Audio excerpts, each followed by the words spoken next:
ಒಂದು 30-35 ನಿಮಿಷಗಳ ಒಳಗಾಗಿ ನಾವು ನಮ್ಮ ಅನುವಾದದಲ್ಲಿ ಇಟ್ಟುಕೊಂಡಿರುವ ಮುಖ್ಯ ಗ್ರಹಿಕೆಗಳೇನೆನ್ನುವುದನ್ನು ನಾನು ಸ್ವಲ್ಪ ಸಂಕ್ಷಿಪ್ತವಾಗಿ ಪ್ರಸ್ತಾವ ಮಾಡ್ತೇನೆ. ನನ್ನ ಪೀಠೆ ಸ್ವಲ್ಪ ವಿಸ್ತಾರ ಆಯ್ತು ಏನೋ ಗೊತ್ತಿಲ್ಲ. ಬಹುಶಃ ನಾನು ತುಳು ಅಂತ ಹೇಳುವಾಗ ನಮ್ಮ ಮಾಡಿದ ಕೆಲಸ ಇಟ್ಟುಕೊಂಡದ್ದು ನಾನು, ಅದು ತುಳುವಿಗೆ ಆಗಬೇಕಾಗಿಲ್ಲ. ಒಟ್ಟು ಅನುವಾದದ ಸಂದರ್ಭದಲ್ಲಿ ಕನ್ನಡದಲ್ಲಿ ಆಗಿರುವ ಅನುವಾದಗಳನ್ನು ಗಮನದಲ್ಲಿಟ್ಟುಕೊಂಡು ತೌಲನಿಕವಾಗಿ ನೋಡುವಾಗ ನಾವು ಮಾಡಿರುವ ಅನುವಾದ ಯಾವ ಅನುವಾದದ ಸಿದ್ಧಾಂತಗಳನ್ನು ಸಿದ್ಧಾಂತಗಳಿಗೆ ಅದು ಹೆಚ್ಚು ಹತ್ತಿರವಾಗಿದೆ ಅಂತ ನಿಮಗೆ ಗೊತ್ತಾಗ್ತದೆ. ನಾವು ಮಾಡಿದ ಮೊದಲ ಅನುವಾದ ಲ್ಯಾಡ್ಲ್ ಇನ್ ಎ ಗೋಲ್ಡನ್ ಬೌಲ್. ಲ್ಯಾಡ್ಲ್ ಅಂದರೆ ಚಮಚ, ಲ್ಯಾಡ್ಲ್ ಅಂದರೆ ಚಮಚ. ಚಿನ್ನದ ಬೋಗುಣಿ ಅಥವಾ ಚಿನ್ನದ ಭರಣಿ ಅಥವಾ ಚಿನ್ನದ ಪಿಂಗಾಣಿಯಲ್ಲಿ ಇರುವ ಒಂದು ಸೌಟು. ಇದು 69 ತುಳು ಕವಿಗಳ ಅಂದರೆ ಕವನಗಳನ್ನು ಬರೆದಿರುವ ವಾದಿರಾಜರಿಂದ ತೊಡಗಿ ಇವತ್ತಿನವರೆಗಿನ 69 ಕವಿಗಳ ಬ್ರ್ಯಾಕೆಟ್ನಲ್ಲಿ ಪ್ರಾತಿನಿಧಿಕ ನಮ್ಮ ದೃಷ್ಟಿಯಲ್ಲಿ 114 ಕವನಗಳ ಅನುವಾದ ಇದು. ಇದರಲ್ಲಿ 69 ಕವಿಗಳ 114 ಆಧುನಿಕ ಕಾಲಘಟ್ಟದ ತುಳು ಕವನಗಳ ಅನುವಾದ ಇದು ಲ್ಯಾಡ್ಲ್ ಇನ್ ಎ ಗೋಲ್ಡನ್ ಬೌಲ್. ಇದು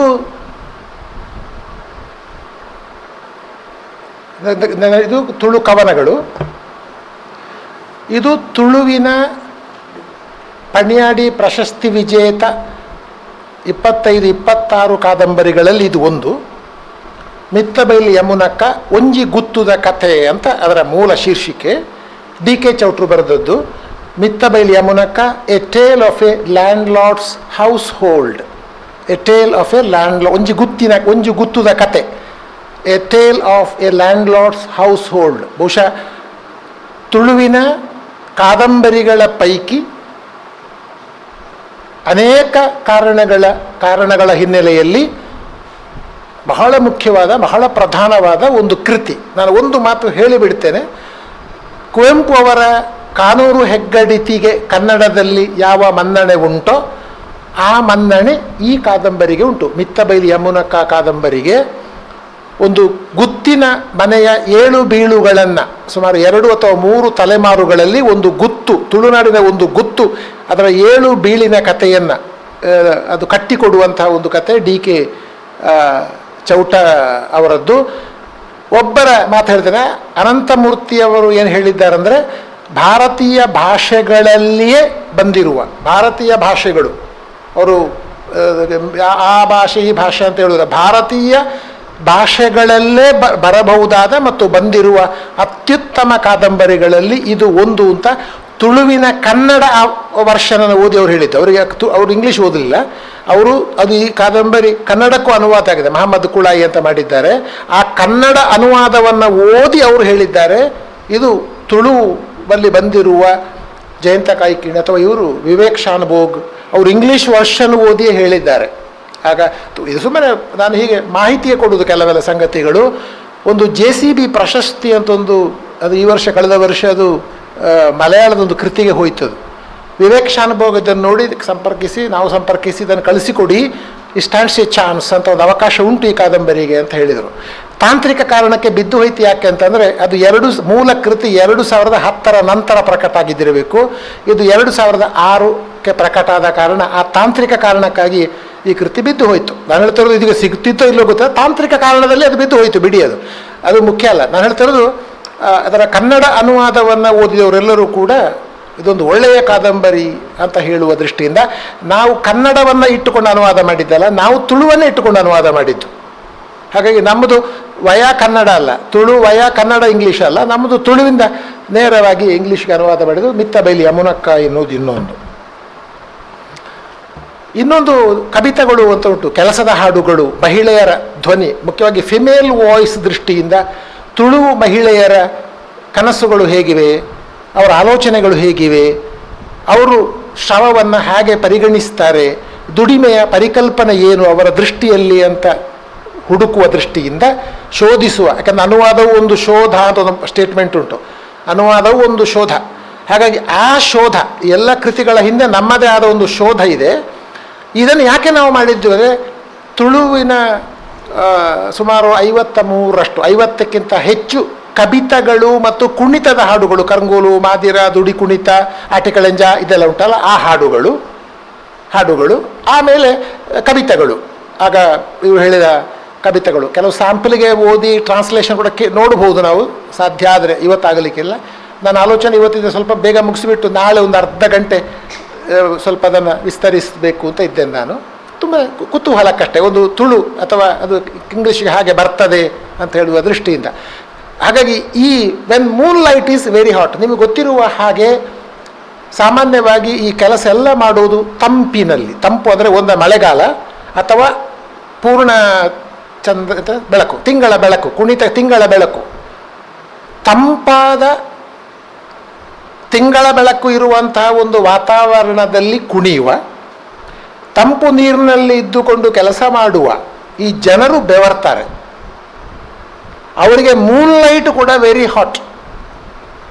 when moonlight is very, moonlight ತಂಪಲ್ವ, ಈ ಜನಗಳಿಗೆ ಚಂದ್ರನ ಬೆಳಕು ಕೂಡ ಸುಡುತ್ತದೆ ಎನ್ನುವ ಅರ್ಥದಲ್ಲಿ, ಅಂದರೆ ಕಷ್ಟಗಳ ನಡುವೆ, ದುಡಿಮೆಯ ನಡುವೆ ತಮ್ಮ ಕಾವ್ಯಗಳನ್ನು ಹೇಗೆ ಕಟ್ಟಿದ್ದಾರೆ ಅಂತ ಹೇಳುವ ದೃಷ್ಟಿಯಿಂದ ಇದನ್ನು ಬರೆದೇವೆ. ನಾನು ಹೇಳಬೇಕು, ಈ 6 ಪುಸ್ತಕಕ್ಕೆ ಸೇರಿದಾಗ ಒಟ್ಟು ಸುಮಾರು 140 ಪುಟಗಳ ಪ್ರಸ್ತಾವನೆ ಇದೆ.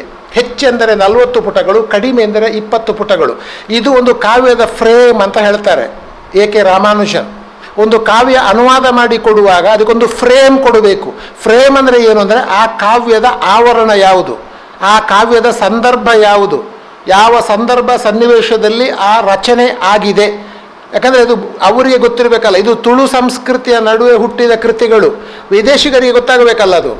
ಹಾಗಾಗಿ ಒಂದು ಕಾವ್ಯವನ್ನು ಕೊಡುವಾಗ ಅದಕ್ಕೆ ಪ್ರಸ್ತಾವನೆಯನ್ನು ನಾವು ಆ ಅರ್ಥದಲ್ಲಿ ಅನುವಾದ ಬಯಸುವ ಆವರಣ ಏನಿದೆ, ಫ್ರೇಮ್ ವರ್ಕ್ ಏನಿದೆ ನಮ್ಮ ಅನುವಾದದಲ್ಲಿದೆ. ನಮ್ಮ ಸುಮಾರು 100-150 ಪುಟಗಳ ಒಟ್ಟು 6 ಪುಸ್ತಕಗಳಿಗೆ ನಾವು ಬರೆದಿರುವ ಪ್ರಸ್ತಾವನೆ ಈ ಕೃತಿಯ ಓದುಗರಿಗೆ ಈ ಕೃತಿಯ ಸಂಸ್ಕೃತಿ ನಿಷ್ಠತೆ ಯಾವುದರ ಕಲ್ಚರಲ್ ಕಾಂಟೆಕ್ಸ್ಟ್ ಯಾವುದು ಎನ್ನುವುದನ್ನು ಹೇಳ್ತದೆ. ಆ ಅನುವಾದವನ್ನು ಇಟ್ಟುಕೊಂಡು ಮತ್ತೆ ಸ್ವಲ್ಪ ನಾನು ಹೆಚ್ಚು ವಿಸ್ತರಿಸ್ತೇನೆ. ಇದು ನಮ್ಮ ಬಹಳ ಮಹತ್ವಾಕಾಂಕ್ಷೆಯ ಒಂದು ಕೃತಿ, the rain boy, Tulu folk tales, Tulu ಜನಪದ ಕಥೆಗಳು. ಸುಮಾರು 60 ಕಥೆಗಳನ್ನು ನಾವು ಆಯ್ಕೆ ಮಾಡಿ ಬೇರೆ ಬೇರೆ ಪ್ರಕಾರದ ಪ್ರಾಣಿ ಕಥೆಗಳು, ಅತಿಮಾನುಷ ಕಥೆಗಳು, ಹಾಸ್ಯ ಕಥೆಗಳು, ಸರಳ ಕಥೆಗಳು, ಹೀಗೆ ಅದು A.K. ರಾಮಾನುಜನ್ ಅವರ ಫೋಕ್ ಟೇಲ್ಸ್ ಫ್ರಮ್ ಇಂಡಿಯಾ, ಅವರೊಂದು ಫೋಕ್ ಟೇಲ್ಸ್ ಫ್ರಮ್ ಇಂಡಿಯಾ ಕೊಟ್ಟಿದ್ದಾರೆ. ಅದರಲ್ಲಿ 3 ತುಳುವಿನ ಕಥೆಗಳನ್ನು ಸೇರಿಸಿದ್ದಾರೆ. ಅದರ ಚರ್ಚೆ ಈಗ ನಾನು ಮಾಡುವುದಿಲ್ಲ. ಹಾಗೆ ನಾವು ಎಲ್ಲ ತುಳುವಿನ ಎಲ್ಲ ವರ್ಗದ ಕಥೆಗಳು ಬಿಂಬಿಸುವ ಹಾಗೆ ಕಥೆಗಳನ್ನು ಆಯ್ಕೆ ಮಾಡಿದರು. ಆಯ್ಕೆ ಅಂತ ಒಂದು ಪ್ರಶ್ನೆ ಬರ್ತದೆ ಅನುವಾದದಲ್ಲಿ.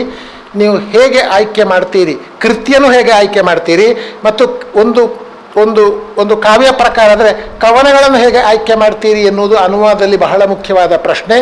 ಅದು ಅನುವಾದಕ ತನ್ನ ಆಯ್ಕೆಗೆ ಕೊಡಬಹುದಾದ ವಿವರಣೆ ಮತ್ತು ಸಮರ್ಥನೆ ಹೊರತು ಅದು ಅಂತಿಮ ಅಲ್ಲ. ಅದು ಎನಿಬಡಿ ಕ್ಯಾನ್ ಕ್ವೆಶ್ಚನ್ ಇಟ್. ಈಗ 60 ಕಥೆಗಳು ಪ್ರಾತಿನಿಧಿಕವೋ, ನಮ್ಮ ದೃಷ್ಟಿಯಲ್ಲಿ ಪ್ರಾತಿನಿಧಿಕ, ಇನ್ನೊಬ್ಬರ ದೃಷ್ಟಿಯಲ್ಲಿ ಆಗಬೇಕಾಗಿಲ್ಲ. ಅದಕ್ಕೆ ನಾವು ಅದರ ವಿಸ್ತಾರವಾದ ಪ್ರಸ್ತಾವನೆಯಲ್ಲಿ ಆ ಫ್ರೇಮ್ ವರ್ಕನ್ನು ನಾವು ಕೊಡ್ತೇವೆ. ಇದು ಅನೇಕ ಸಂಗತಿಗಳನ್ನು ನಾನು ಇಲ್ಲಿ ಹೇಳುವುದಕ್ಕೆ ಅವಕಾಶ ಇಲ್ಲ. ಇನ್ನೊಂದು ಸತಿ ಕಮಲೆ ಅಂತ ತುಳುವಿನ ಮೊದಲ ಕಾದಂಬರಿ. ಇದನ್ನು ಯಾಕೆ ನಾವು ಆಯ್ಕೆ ಮಾಡಿದೆವು ಅಂತಂದರೆ, ಭಾರತೀಯ ಸಂದರ್ಭದಲ್ಲಿ ಕಾದಂಬರಿಗಳ ಉಗಮದ ಚರ್ಚೆ ಮಾಡುವಾಗ, ಗುಲ್ವಾಡಿ ವೆಂಕಟರಾವ್, ಇಂದಿರಾಬಾಯಿ ಎಲ್ಲ ಚರ್ಚೆ ಮಾಡುವಾಗ ಅದೇ ಹೆಚ್ಚು ಕಡಿಮೆ ಇದು 1933ಕ್ಕೆ ಬಂದದ್ದು, 36ಕ್ಕೆ ಪ್ರಕಟ ಆಯಿತು, ಇದು 21ಕ್ಕೆ ಅವರು ಬರೆದಿದ್ದಾರೆ. ನೀವು ಇಂದಿರಾಬಾಯಿಯನ್ನು ಯಾವ ಕಾರಣಗಳಿಗಾಗಿ ಭಾರತೀಯ ಭಾಷೆಗಳಲ್ಲಿ ಬಂದಿರುವ ಒಂದು ಪ್ರಾತಿನಿಧಿಕ ಕೃತಿ ಅಂತ ಹೇಳ್ತೀರೋ, ಅದೇ ಕಾರಣಗಳನ್ನಿಟ್ಟುಕೊಂಡು ಸತಿ ಕಮಲೆಯನ್ನು ಕೂಡ ಇಂದಿರಾಬಾಯಿ ಇಲ್ಲಿ ಸತಿ ಕಮಲೆ. ಒಂದು ನಿಮ್ಗೆ ಗೊತ್ತಿದೆ, ಕನ್ನಡ ಕಾದಂಬರಿಗಳ ಉಗಮ ವಿಕಾಸದ ಬಗ್ಗೆ ಚರ್ಚೆ ಮಾಡೋದು ಹೆಚ್ಚು ಹೇಳಬೇಕಾದ ಅವಶ್ಯಕತೆ ಇಲ್ಲ. ನಮ್ಮ ಇರಾದೆ ಏನಿದ್ದದ್ದು ಅಂತಂದರೆ, ಭಾರತೀಯ ಭಾಷೆಗಳ ಕಾದಂಬರಿಗಳ ಮೊದಲ ಘಟ್ಟದ ಕಾದಂಬರಿ ಚರ್ಚೆ ಮಾಡುವಾಗ ತುಳುವಿನ ಒಂದು ಕಾದಂಬರಿ ಯಾಕೆ ಬರಬಾರದು, ಯಾಕೆ ಇರಬಾರದು? ತುಳುವಿನಲ್ಲಿ ಬಹಳ ದೀರ್ಘವಾದ ಸಾಹಿತ್ಯಿಕ ಇತಿಹಾಸ ಏನೂ ಇಲ್ಲ ಶಿಷ್ಟ. ಆದರೆ ಸತಿಕಮಲೆ ಅಂತ ಒಂದು ಕಾದಂಬರಿಯ ವಿಶಿಷ್ಟತೆ ಏನು?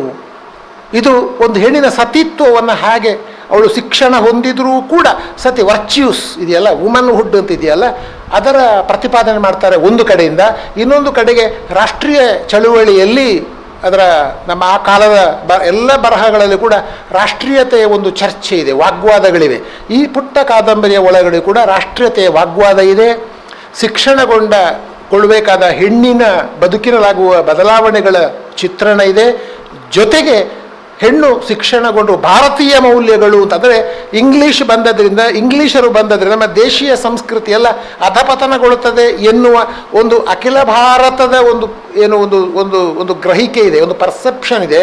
ಅದು ತುಳುವಿನ ಲೇಖಕರನ್ನು ಕೂಡ ಬಿಟ್ಟಿಲ್ಲ. ಅದಕ್ಕಾಗಿ ಅದು ಇಂಗ್ಲೀಷ್ ಬಂದರೂ ಮರುಮದುವೆಗೆ ಅವಕಾಶ ಇಲ್ಲ. ಸತಿಕಮಲೆಯಲ್ಲಿ ಮರುಮದುವೆ, ಹೆಣ್ಣಿನ ಗಂಡಾದರೂ ಸರಿ, ಅದರ ಹೆಣ್ಣಿನ ಮರುಮದುವೆಯನ್ನು ಸಂಪೂರ್ಣ ನಿರಾಕರಿಸುವ ಒಂದು ಸಂದರ್ಭ ಕಾಣ್ತೇವೆ ನಾವು. ಅಂದರೆ ಮೌಲ್ಯಗಳ ವಿವೇಚನೆ, ರಾಷ್ಟ್ರೀಯತೆಯ ಪ್ರಶ್ನೆಗಳನ್ನು ಬಹಳ ಸೂಕ್ಷ್ಮವಾಗಿ ಚರ್ಚಿಸುವ ಈ ಕಾದಂಬರಿಗೆ ಭಾರತೀಯ ಭಾಷೆಗಳಲ್ಲಿ ಒಂದು ಚರ್ಚೆಯ ಅವಕಾಶ ಸಿಗಲಿ ಎನ್ನುವ ಕಾರಣಕ್ಕೆ ನಾವು ಅದನ್ನು ಮಾಡಿದ್ವಿ. ನಿಮಗೆಲ್ಲ ಗೊತ್ತಿರುವ ಹಾಗೆ ಕನ್ನಡದಲ್ಲಿ ಇಂದಿರಾಬಾಯಿ ಬರುವ ಮೊದಲು ವಾಸ್ತವಿಕ ಕಾದಂಬರಿಗಳು ಮೊದಲು ಒಂದು ರಮ್ಯ ಕಥನಗಳು ಅಂತ ಬಂತು. ರಮ್ಯ ಕಥನಗಳು, ಫ್ಯಾಂಟಸಿಗಳಿರುವುದು. ರಾಜಾವಳಿ ಕಥೆ, ಆಮೇಲೆ ಕುಮುದಿನಿ ಕೆಲವೆಲ್ಲ ಕಾದಂಬರಿಗಳುಂಟು. ಈಗೆಲ್ಲ 2 ವರ್ಷ ಆಯಿತು ನೋಡಿ ಎಲ್ಲ ಓದು ಅಂದರೆ ಪಠ್ಯದ. ಹಾಗಾಗಿ ಕೆಲವು ಕಾದಂಬರಿಗಳಿವೆ ಕನ್ನಡದಲ್ಲಿ. ಅಂದರೆ ವಾಸ್ತವ ಕಾದಂಬರಿಗಳು ಬರೋದಕ್ಕೆ ಮೊದಲು ಈ ಥರದ ಫ್ಯಾಂಟಸಿ ರಮ್ಯ ಕಥನಗಳುಳ್ಳ ಕಾದಂಬರಿಗಳು ಬಂತು, ಕನ್ನಡದಲ್ಲಿ ಬಂತು. ತುಳು ಕೂಡ ಅದಕ್ಕೆ ಹೊರತಲ್ಲ. ಇದು ಮಿಥ್ಯ ನಾರಾಯಣ ಕಥೆ. ಮಿಥ್ಯ ಅಂದರೆ ಸುಳ್ಳು ಅಂತ ಅರ್ಥ. ಇದು ನಾರಾಯಣನ ಕಥೆ ಅಲ್ಲ, ಇದು ಮಿಥ್ಯ ನಾರಾಯಣನ ಕಥೆ. ಇಲ್ಲೊಬ್ಬ ನಾರಾಯಣ ಭಟ್ಟ ಅಂತ ಬರ್ತಾನೆ. ಅವನು ನಾನೇ ನಾರಾಯಣ ಅಂತ ಹೇಳಿಕೊಂಡು ಒಂದು ಜೈನ ರಾಜಮನೆತನದ ಹುಡುಗಿಯನ್ನು ನಂಬಿಸಿ ಮದುವೆಯಾಗಿ ಅವಳು ಗರ್ಭಿಣಿಯಾಗಿ ಸಮಸ್ಯೆ ಇನ್ನೂ ಬಿಗಡಾಯಿಸಿದಾಗ ಅಪ್ಪ ಅಮ್ಮನಿಗೆ ವಿಷಯ ತಿಳಿದು, ಹಾಗಾದ್ರೆ ನಿನ್ನ ಸತ್ಯನಾರಾಯಣ ದೇವರೇ, ಅವಳು ಸತ್ಯನಾರಾಯಣ ಅಂತ ನಂಬಿದ್ದಾಳೆ, ನಾರಾಯಣ ದೇವರು ಅಂತ ಅವನು ಬಂದು ನಂಬಿಸಿದ್ದಾನೆ ಇವಳನ್ನು. ನಾವು ಹಿಂದಿನ ಜನ್ಮದಲ್ಲಿ ಕೃಷ್ಣ ರಾಧೆಯರಲಾಗಿದ್ದೆವು ಅಂತ ಇವಳು ನಂಬಿದ್ದಾಳೆ, ಇವಳು ಸತ್ಯ ನಂಬಿದ್ದಾಳೆ. ಎಂಥ ಫ್ಯಾಂಟಸಿ. ಅವಳಿರುವ ಅರಮನೆಗೆ ಇವು ಹೋಗಬೇಕಲ್ಲ, ಅದಕ್ಕೆ ಒಬ್ಬ ಆಚಾರ್ಯ, ವೆಂಕಯ್ಯಾಚಾರಿ ಅಂತ ಸಂಕಯಾಚಾರಿ. ಆ ಸಂಕಯಾಚಾರಿ ವಿಷ್ಣುವಿಗೆ ಇದು ಉಂಟಲ್ಲ ಗರುಡ, ಹಾಗೆ ನಾರಾಯಣನಿಗೆ ಗರುಡ ವಿಷ್ಣು ಉಂಟು ನೋಡಿ, ಗರುಡ ಉಂಟು ನೋಡಿ ಹಾರಿ ಹೋಗುವುದಕ್ಕೆ. ಈ ಸಂಕಯಾಚಾರಿ ಈ ನಾರಾಯಣ ಭಟ್ಟನಿಗೆ ಒಂದು ಮರದ ಗರುಡನ್ನು ಮಾಡಿಕೊಡುವುದು, ಯಂತ್ರದ್ದು. ಆ ಮರದ ಗರುಡದಲ್ಲಿ ಕೂತ್ಕೊಂಡು ಅವಳ ಅರಮನೆಗೆ ಹೋಗುವುದು. ಅರಮನೆಗೆ ಹೋಗಿ ಅರಮನೆ ಮೇಲೆ ಸುರ್ರು ಅಂತ ವಿಮಾನದ ಹೋಗುವುದು, ಅವಳ ಹತ್ರ ಮಾತಾಡುವುದು, ಗೊತ್ತಾಯ್ತಲ್ಲ, ಇತ್ಯಾದಿ ಎಲ್ಲ ಬಂದು ಕೊನೆಗೆ ಏನಾಗ್ತದೆ ಅಂತಂದರೆ ಇದೆಂತ ಮಾಡೋದು, ಅವಳ ತಂದೆಗೆ ಯುದ್ಧದ ಸನ್ನಿವೇಶ ಬರ್ತದೆ. ಅವಳು ಹೇಳ್ತಾಳೆ, ಗರ್ಭಿಣಿಯಾದ ವಿಷಯ ಗೊತ್ತಾಗ್ತದೆ. ಅವಳು ಹೇಳ್ತಾಳೆ ನಮ್ಮ ನಾರಾಯಣ ದೇವರೇ ಇದು ಮಾಡಿದ್ದು ಅಂತ. ನಾರಾಯಣ ದೇವರು ಅಂತೇಳಿ ಆದರೆ ಎಂತ ಮಾಡೋದು, ಇನ್ನು ನಮಗೆ ಯುದ್ಧ ಬಂದಿದೆ. ಮಗಳಿಗೆ ಹೇಳ್ತಾರೆ, ನೀವು ನಾರಾಯಣ ದೇವರನ್ನು ಏನಾದರೂ ಮಾಡಿ ನಮ್ಮನ್ನೀಗ ಕಾಪಾಡಬೇಕು ಅಂತ. ಈ ನಾರಾಯಣ ಭಟ್ಟ ಕೈಲಾಸ ಆಯ್ತು. ಈಗ ಯುದ್ಧದಲ್ಲಿ ಹೋಗ್ಲಿಕ್ಕೆ ಅವನಿಗೆ ಗೊತ್ತುಂಟ. ಹಾಗಂತೇಳಿ ನಿಜವಾದ ನಾರಾಯಣ ದೇವರು ವೈಕುಂಠದಲ್ಲಿದ್ದಾರೆ ನೋಡಿ, ಅವರು ತಲ್ಲಣಗೊಳ್ಳುತ್ತಾರೆ. ಈಗ ಈ ನಾರಾಯಣ ಭಟ್ಟನಲ್ಲಿ ನಾರಾಯಣ ದೇವರು ನಂಬಿದ್ದಾರೆ. ಈಗ ಅದು ಅಲ್ಲ ಅಂತಾದರೆ ಕಳಂಕ ಬರುವುದು ಯಾರಿಗೆ? ಆ ನಾರಾಯಣ ದೇವರಿಗೆಲ್ವ. ಇವರು ನಾವು ಸತ್ಯನಾರಾಯಣ ಇದು ಸತ್ಯನಾರಾಯಣ, ಇದು ಮಿಥ್ಯನಾರಾಯಣ, ಇದು ನಾನೇ ಸತ್ಯನಾರಾಯಣ ಅಂತ ಹೇಳಿಕೊಂಡು ನಂಬಿಸಿದ್ದಾನೆ. ಈಗ ಅದು ಸತ್ಯನಾರಾಯಣ ಅಲ್ಲ ಮಿಥ್ಯನಾರಾಯಣ ಅಂತಾದರೆ ಆ ದೇವರಿಗೆ ಕಳಂಕ ಬರುವುದಲ್ವ. ಹಾಗೆ ಆ ದೇವರು ಸುದರ್ಶನ ಚಕ್ರದ ಇದರಲ್ಲಿ ಬಂದರೆ ಕಥೆ ಬರ್ತಲ್ಲ, ಇವನ ಆಯುಧಗಳಿಗೆ ಆವೇಶ ಆಗಿ ಒಮ್ಮೆಗೆ ಇವ ಹಾರಿಕೊಂಡು ಬರ್ತಾರೆ. ಯಾವುದು ಈ ಗರುಡ ಹಾರಿಕೊಂಡು ಬರುವಾಗ ಇದನ್ನು ನೋಡಿ ವೈರಿ ಸೈನಿಕರು ಓಡಿ ಹೋಗ್ತಾರೆ. ಇದು ಎಂಥದ್ದು ನೋಡಿ ಅಲ್ಲ ಒಬ್ಬ ಯುದ್ಧಕ್ಕೆ ಆಕಾಶದಲ್ಲಿ ಹಾರಿಕೊಂಡು ಬರುವುದಂದ್ರೆ ಎಂಥದ್ದು, ಎಲ್ಲ ಫ್ಯಾಂಟಸಿಗಳು ಆಯಿತಾ. ಆದರೆ ದೇವರು ಯೋಚನೆ ಮಾಡ್ತಾರೆ, ಇವನನ್ನು ನನ್ನ ಹೆಸರನ್ನು ಹೇಳಿ ದೇವರನ್ನ ಹೆಸರು ಕಡಿಸ್ತಾ ಇದ್ದಾನಲ್ಲ ಅಂತೇಳಿ ಆಕಾಶದಲ್ಲಿ ಹಾರ್ತಾ ಇರುವಾಗಲೇ ಏನಾಗುತ್ತೆ ಅಂತೇಳಿದ್ರೆ ಆ ದೇವರು ಆ ಶಕ್ತಿಯನ್ನು ಹಿಂದೆ ತೆಕ್ಕೊಂಡು ಇವ ಲಾಸ್ಟ್ ಎತ್ತರದಿಂದ ಕೆಳಗೆ ಬಿದ್ದು ಸೊಂಟ ಮುರ್ಕೊಳ್ತಾರೆ. ಸೊಂಟ ಮುರ್ಕೊಂಡು ಆದ ಮೇಲೆ ಪಡಪಾರದ ಕಷ್ಟಗಳನ್ನು ಪಡ್ತಾರೆ. ಕೊನೆಗೆ ಏನು ನೀತಿ ಹೇಳ್ತಾರೆ ಅಂತಂದರೆ, ಈ ಥರ ದೇವರ ವಿಷಯದಲ್ಲಿ, ಧರ್ಮದ ವಿಷಯದಲ್ಲಿ ಮಕ್ಕಳಾಟಿಗೆ ಸಲ್ಲದು. ಈ ಥರ ನಂಬಿಕೆಗಳನ್ನು, ಧರ್ಮಗಳಿಗೆ ಅಪಚಾರ ಮಾಡಿದರೆ ಜೀವನ ಪರ್ಯಂತ ಕಷ್ಟವನ್ನು ಅನುಭವಿಸಬೇಕಾಗುತ್ತದೆ ಅಂತ ಒಂದು ನೀತಿಯನ್ನು ಅಲ್ಲಿ ಕೊಡ್ತಾರೆ. ಎಲ್ಲಕ್ಕಿಂತ ಹೆಚ್ಚು ಇದರಲ್ಲಿ ಮಿಥ್ಯನಾರಾಯಣ ಕಥೆಯಲ್ಲಿ ಈ ಪೊಳಲಿ ದೇವಸ್ಥಾನದ ಅಂದರೆ ಸ್ಥಳೀಯ ದೇವಸ್ಥಾನಗಳ ಜಾತ್ರೆಯ ವಿವರಗಳು ಬರ್ತವೆ. ಈ ಕಾದಂಬರಿ ಬಗ್ಗೆ ಒಂದೇ ಹೇಳಬೇಕಾದದ್ದು, ಇದು ಕಾದಂಬರಿಯೋ ಅಥವಾ ಒಂದು ಸಾಂಸ್ಕೃತಿಕ ಪದಗಳ ಕೋಶವೋ ಎನ್ನುವಷ್ಟು ಅನುಮಾನ ಬರ್ತದೆ. ಅಷ್ಟು ಜಾತ್ರೆ ವಿವರಗಳು, ಕಂಬಳದ ವಿವರಗಳು, ಆಮೇಲೆ ಉತ್ಸವದ ವಿವರಗಳು, ಮದುವೆಯ ವಿವರಗಳೇ. ಕಥೆ ಇಷ್ಟೇ ನಾನು ಹೇಳಿದ್ದು. ಉಳಿದದ್ದೆಲ್ಲ ಈ ಥರ ಅರಮನೆಯ ಒಳಗಿನ ಕಥೆಗಳು ಬರ್ತವೆ. ನಮಗೇನು ಕಂಡಿತ್ತು ಅಂದರೆ 2 ಕಾರಣಗಳಿಗಾಗಿ ಇದು ಸವಾಲು ಅಂತ ಕಂಡಿತ್ತು. ಹಾಗೆ ನೋಡಿದರೆ ಮಿಥ್ಯನಾರಾಯಣ ಕಥೆಯ ಟ್ರಾನ್ಸ್ಲೇಷನ್ನೇ ನಮಗೆ ಬಹಳ ಕಷ್ಟ ಕೊಟ್ಟದ್ದು. ಯಾಕಂದರೆ ತುಂಬ ಕಲ್ಚರಲಿ ಸ್ಟಡ್ಡೆಡ್ ವರ್ಡ್ಸ್, ಸಾಂಸ್ಕೃತಿಕ ಪದಗಳನ್ನು ಏನು ಮಾಡುವುದು, ಎಷ್ಟು ಇಟ್ಟುಕೊಳ್ಬೇಕು, ಎಷ್ಟು ಟ್ರಾನ್ಸ್ಲೇಟ್ ಮಾಡಬೇಕು. ಒಂದು 50 ಆಭರಣಗಳ ಹೆಸರು ಬರ್ತವೆ. 50ಕ್ಕಿಂತ ಹೆಚ್ಚು ಆಭರಣಗಳು ಟ್ರಾನ್ಸ್ಲೇಟ್ ಮಾಡಲಿಕ್ಕೆ ಇಂಗ್ಲೀಷಲ್ಲಿ ಪದಗಳೇ ಇಲ್ಲ. ಅಷ್ಟು ಆಭರಣಗಳುಂಟು. ಎ ಕೈಂಡ್ ಆಫ್ ಆರ್ನಮೆಂಟ್ ಅಂತ ಬರೆದ್ರೆ ಎಂಥದ್ದು ಎ ಕೈಂಡ್ ಆಫ್ ಆರ್ನಮೆಂಟು? ಒಂದು ಆಭರಣದ ಬಗ್ಗೆ ಒಂದು ಎರಡಕ್ಕೆ ಬರಿಬೋದು. ಒಂದು 25-30 ಬಂದರೆ ಇದೆಂಥದ್ದು ಅಂತ ಬರ್ತದೆ. ಆಗ ನಾವು ಅದಕ್ಕೆ ಪದಗಳನ್ನು ಕಾಯಿನ್ ಮಾಡಬೇಕಾಗ್ತದೆ. ಮೂಗಿಗೆ ನೋ ಸ್ಟಡ್, ಇಯರ್ ಸ್ಟಡ್, ಅದು ಸ್ಟಡ್, ಇದು ಸ್ಟಡ್, ರಿಂಗ್, ಅದು ಇದು ಚೈನ್ ಅಂತೇಳಿ ಎಲ್ಲ ಸೇರಿಸಿ ಅದರ ಆಕಾರಗಳನ್ನು ನೋಡಿಸಿ ಸಾಂಸ್ಕೃತಿಕ ಪದಗಳನ್ನು. ಇಲ್ಲೇ ಒಂದು ಮಾತು ಹೇಳಿಬಿಡ್ತೇನೆ ನಾನು. ಅನುವಾದ ಮಾಡುವಾಗ ತುಳುವಿನ, ಈಗ ಉದಾಹರಣೆಗೆ ಇದರಲ್ಲಿ ಮಿಥ್ಯನಾರಾಯಣ ಕಥೆಯಲ್ಲಿ ಕೊನೆಗೊಂದು ಸಾಂಸ್ಕೃತಿಕ ಪದಕೋಶ ಅಂತ ಕೊಟ್ಟಿದ್ದೇವೆ. ಫ್ರೇಮಿನ ಬಗ್ಗೆ ಹೇಳಿದೆ ನೋಡಿ. ಈ ಸಾಂಸ್ಕೃತಿಕ ಪದಗಳಿವೆ ತುಳುವಿನದು, ಎಲ್ಲ ಪದಗಳನ್ನು ಅಲ್ಲಿ ಹಾಗೆ ಉಳಿಸಿಕೊಂಡಿದ್ದೇವೆ ನಾವು. ಉದಾಹರಣೆಗೆ ಅಚ್ಚಮಾರ್ ಇರ್ಬೋದು, ಅಳಿಯ ಸಂತಾನ ಇರ್ಬೋದು, ಆಮೇಲೆ ಅರಸು ದೈವ ಇರ್ಬೋದು, ಆಮೇಲೆ ಅತಿಕಾರ ಅಕ್ಕಿಯ ವೆರೈಟಿ ಇರ್ಬೋದು, ಬಾಕಿಮಾರ್ ಇರ್ಬೋದು, ಬಾರಗ, ವೈದ್ಯ.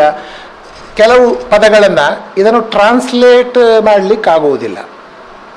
ಅದನ್ನು ಅದು ಪರ್ಸನಲ್ ನೇಮ್ಸ್. ಅದು ಪರ್ಸನಲ್ ನೇಮ್ಸನ್ನು ನೀವು ಈಗ ಮಿತ್ತ ಬೈಲ್ ಅಪ್ಪರ್ ಫೀಲ್ಡ್, ಮಿತ್ತ ಬೈಲ್ ಅಷ್ಟೇ. ಅದೊಂದು ಸ್ಥಳದ ಹೆಸರು ಅದು ಅಲ್ವಾ. ನೀವು ಅದನ್ನು ಬೇರೆ ಥರ ಮಾಡಿದರೆ ಅದನ್ನು ಮಿತ್ತ ಬೈಲನ್ನು ಅಬೌವ್ ಫೀಲ್ಡ್ ಅಂತ ಇಂಥದ್ದು ಏನು ಹೈ ಲೆವೆಲ್ ಫೀಲ್ಡ್ ಅಂತ ಹೀಗೆ ಮಾಡಿದರೆ ಅದಕ್ಕೆ ಅರ್ಥ ಬರುವುದಿಲ್ಲ. ಅಂದರೆ ವ್ಯಕ್ತಿಗಳ ಹೆಸರು, ಪದಗಳ ಹೆಸರು, ಆಚರಣೆಗಳ ಕೆಲವು ಹೆಸರುಗಳು ಅದನ್ನೆಲ್ಲ ಹಾಗೆ ಉಳಿಸಿಕೊಂಡದ್ದು. ಉದ್ದೇಶ ಏನು ಅಂತಂದರೆ, ಒಬ್ಬ ಅನುವಾದದ ಓದುಗನಿಗೆ, ಈಗ ಇಂಗ್ಲೀಷ್ ಓದುಗನಿಗೆ ಇದು ಇಂಗ್ಲೀಷ್ ನಾವೆಲ್, ಇಂಗ್ಲೀಷ್ ಭಾಷೆಯಲ್ಲಿ ಬಂದ ನಾವೆಲ್ ಅಲ್ಲ ಇದು. ಒಂದು ನಮ್ಮ ಯೋಚನೆ ಹೇಗೆ ಅಂದರೆ, ಈ ಕಾದಂಬರಿಯನ್ನು ಓದಿದ ಮೇಲೆ ಕನಿಷ್ಠ ಇದು 400 ಪುಟದ ಕಾದಂಬರಿ ಆದರೆ ಕನಿಷ್ಠ ಒಂದು 150-200 ತುಳುವಿನ ಪದಗಳು ಅಲ್ಲೇ ಒಕ್ಯಾಬ್ಯುಲರಿಗೆ ಹೋಗಬೇಕು. ಇಂಗ್ಲೀಷಿನ ಕೋಶಕ್ಕೆ ಹೋಗಬೇಕದು. ಅದು ಮತ್ತೆ ಬರ್ತದೆ. ಹಾಗಾಗಿ ಇಡೀ ಕಾದಂಬರಿಯನ್ನು ಓದಿ ಮುಗಿಸಿದವನಿಗೆ ಒಂದು 100-150 ತುಳು ಶಬ್ದಗಳು ಬರ್ತವೆ. ಅಷ್ಟಕ್ಕೆ ತುಳು ಬಂದಾಗ ಆಯ್ತು, ಅವನಿಗೆ ತುಳು ಕಲಿಸಿದಾಗ ಆಯ್ತಲ್ಲ ನಾವೀಗ. ಒಂದು 100-150 ತುಳು ಪದಗಳನ್ನು ಇಂಗ್ಲೀಷಿನ ಒಳಗಡೆ ಹೋಗ್ತದೆ. ಇಂಗ್ಲೀಷ್ ಭಾಷೆ ಬೆಳೆದದ್ದೇ ಹಾಗೆ, ನಿಮಗೆಲ್ಲ ಗೊತ್ತಿದೆ. ಎಲ್ಲ ಭಾಷೆ ಅದು ಪೆಂಡಾಲ್ ಇರ್ಬೋದು, ತುಂಬ ಪದಗಳು, ಕನ್ನಡದ ಪದಗಳು ಇಂಗ್ಲೀಷಿಗೆ ಹೋಗಿವೆ, ತುಳುವಿನ ಪದಗಳು ಹೋಗ್ತಾ ಇದ್ದಾವೆ, ಅಲ್ಲಿಂದ ನಮ್ಮಲ್ಲಿ ಬರ್ತಾ ಇದ್ದಾವೆ. ಒಂದು ಭಾಷೆ ಬೆಳಿಬೇಕಾದ್ರೆ ಮತ್ತೊಂದು ಭಾಷೆಯಿಂದ ಬರಬೇಕು. ಇನ್ನೊಂದು ನಾವು ನಮ್ಮಲ್ಲಿ ಏನು ಹೇಳ್ತೇವೆ ಅಂದರೆ, ಈಗ ಒಂದು ಸ್ವಾಧೀನಪಡಿಸುವ ಭಾಷೆ, ಮತ್ತೊಂದು ಅಧೀನ ಭಾಷೆ ಅಂತ ಹೇಳ್ತೇವೆ ನಾವು. ಈಗ ಇಂಗ್ಲೀಷ್ ಒಂಥರದ ಅಧಿಕಾರದ ಭಾಷೆ ಅದು, ತುಳು ಅಧೀನ ಭಾಷೆ ಅದು. ಈಗ ಅಧೀನ ಭಾಷೆಯಿಂದ ಒಂದು ಅಧಿಕಾರದ ಭಾಷೆಗೆ ಟ್ರಾನ್ಸ್ಲೇಟ್ ಮಾಡುವಾಗ ನಾವಿಟ್ಟುಕೊಂಡದ್ದು ಸ್ವಲ್ಪ ಹೆಚ್ಚು ಸ್ವಾತಂತ್ರ್ಯ ತೆಕ್ಕೊಂಡು ಈ ಅಧೀನ ಭಾಷೆಯ ಅಭಿವ್ಯಕ್ತಿ ಸಾಮರ್ಥ್ಯವನ್ನು, ಸಾಂಸ್ಕೃತಿಕ ಸಮೃದ್ಧಿಯನ್ನು, ಕಲ್ಚರಲ್ ರಿಚ್ನೆಸ್ ಏನಿದೆ ಇದನ್ನು ಆ ಭಾಷೆಗೆ ಕೊಡಬೇಕು. ಈಗ ನಮ್ಮಲ್ಲಿ ಒಂದು ಇದೆ ಸಾಮಾನ್ಯ, ನಮ್ಮಲ್ಲಿ ಏನಿದೆ, ಇಂಗ್ಲೀಷ್ ಬಹಳ ಸಮೃದ್ಧವಾದ ಭಾಷೆ, ಸಂಪದ್ಭರಿತ ಭಾಷೆ ಅಂತ ನಾನು ಹೇಳ್ತೇನೆ. ಇನ್ನೊಂದು ಕೃತಿ ನಾವು ಅನುವಾದ ಮಾಡ್ತಾ ಇರುವಂಥದ್ದು ತುಳು ತುಳು ಕವನಗಳಿಗೆ ತುಳು ಕಥೆಗಳು 47 ಕಥೆಗಳಾಗಿದೆ. ಇನ್ನೊಂದು 3, 4, 5 ಕಥೆಗಳನ್ನು ಮಾಡಿ ಅದೊಂದು ತುಳುವಿನ ಆಧುನಿಕ ಕಾಲಘಟ್ಟದ ಕಥೆಗಳನ್ನು, ಹಾಗೆ ಕಥೆ, ಕಾದಂಬರಿ, ಕಾವ್ಯ, ಜನಪದ, ಹೀಗೆ ಎಲ್ಲ ಪ್ರಕಾರಗಳು ಒಟ್ಟು ಒಂದು 6 ಅಥವಾ 7 ಕೃತಿಗಳನ್ನು ನೋಡಿದರೆ ತುಳು ಸಾಹಿತ್ಯದ ವೈವಿಧ್ಯ ಒಂದು ಗೊತ್ತಾಗ್ತದೆ. ಎರಡನೇದು ನಾನೀಗ ಹೇಳ್ತಾ ಇದ್ದದ್ದು ಏನು ಅಂತಂದರೆ, ನಮ್ಮಲ್ಲಿರುವ ಒಂದು ಗ್ರಹಿಕೆ ಇಂಗ್ಲೀಷಿನಲ್ಲಿ ಏನು ಬೇಕಾದರೂ ಹೇಳಬಹುದು, ಎಲ್ಲವನ್ನು ಹೇಳಬಹುದು ಅಂತ. ನೋ,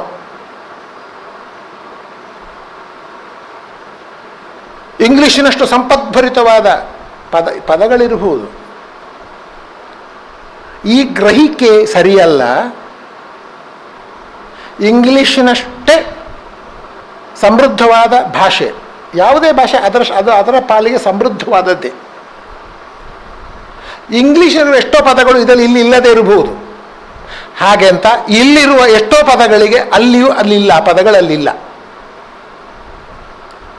ತುಳುವಿನಲ್ಲಿರುವ ಎಷ್ಟೋ ಪದಗಳು ಅದಕ್ಕೆ ಬೇಕಾದ ಈಕ್ವಲೆಂಟ್ ಸಮಾನಾರ್ಥಕ ಪದಗಳು ಅಲ್ಲಿ ಇಲ್ಲ ಅಂದರೆ ಏನು? ಆ ಭಾಷೆಯಲ್ಲಿ ಕೊರತೆ ಉಂಟು ಅಂತಲೇ ಅರ್ಥ.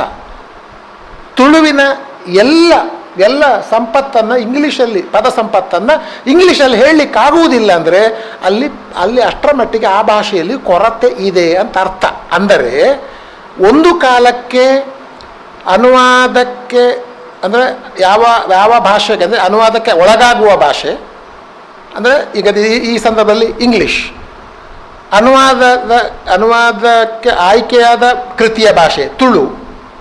ಒಂದು ಕಾಲಕ್ಕೆ ಹೇಗೆ ಅಂತಂದರೆ ನಮ್ಮಲ್ಲಿದ್ದದ್ದು ಅದು ಬಹಳ ಸಮೃದ್ಧವಾದ ಭಾಷೆ, ಅದು ತುಂಬ ಬೆಳೆದ ಭಾಷೆ, ಹೀಗೆ ಕಲ್ಚರ್ಡ್, ಸಿವಿಲೈಸ್ಡ್, ಈ ಥರದ ಒಂದು ವಿಶೇಷಣ ಹಾಕ್ತೇವೆ. ಇದನ್ನು ನಾವು ಮುರಿಬೇಕಾಗುತ್ತೆ, ಇದನ್ನು ಇವತ್ತು ನಾವು ಮುರಿಬೇಕಾಗ್ತದೆ. ನಿಮಗೆಲ್ಲ ಗೊತ್ತಿರುವ ಹಾಗೆ ಇಂಗ್ಲೀಷಿನ ಸಂದರ್ಭ ಬಂದಾಗ ಕನ್ನಡವನ್ನು ತುಳುವನ್ನು ಅಂಚಿಗೆ ಸರಿಸ್ತಾರೆ, ಪರಿಧಿಗೆ ಸರಿಸ್ತಾರೆ.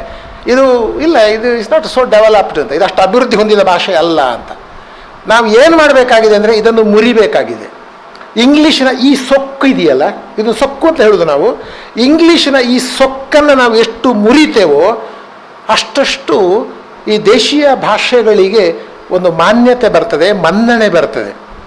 ಈಗ ಈ 6-7 ಕಾದಂಬರಿಗಳ ಇದು ಎಲ್ಲವನ್ನೂ ಹೇಳ್ತದೆ ಅಂತಲ್ಲ, ಕನಿಷ್ಠ ಒಂದು ಸತ್ಯವನ್ನಾದರೂ ಅವರ ಮುಂದೆ ಇಡ್ತದೆ. ಇಲ್ಲ, ಇಂಗ್ಲೀಷಿಗೂ ಕೂಡ ತುಂಬ ಕೊರತೆಗಳು ಉಂಟು, ಅಥವಾ ಇಂಗ್ಲೀಷಿನಲ್ಲಿಯೂ ಕೂಡ ಯಾಕೆ ಅಂತಂದರೆ ನಾನು ಇಲ್ಲೇ ಸ್ಪಷ್ಟಪಡಿಸ್ಬೋದೋ ಏನೋ. ಒಂದು ಅನುವಾದದ ಕೆಲಸ ಎನ್ನುವುದು ಅದು ಯಾಂತ್ರಿಕ ಕೆಲಸ ಅಲ್ಲ. ಅದು ನಮ್ಮ ಗ್ರಹಿಕೆ ಏನು ಅಂತಂದರೆ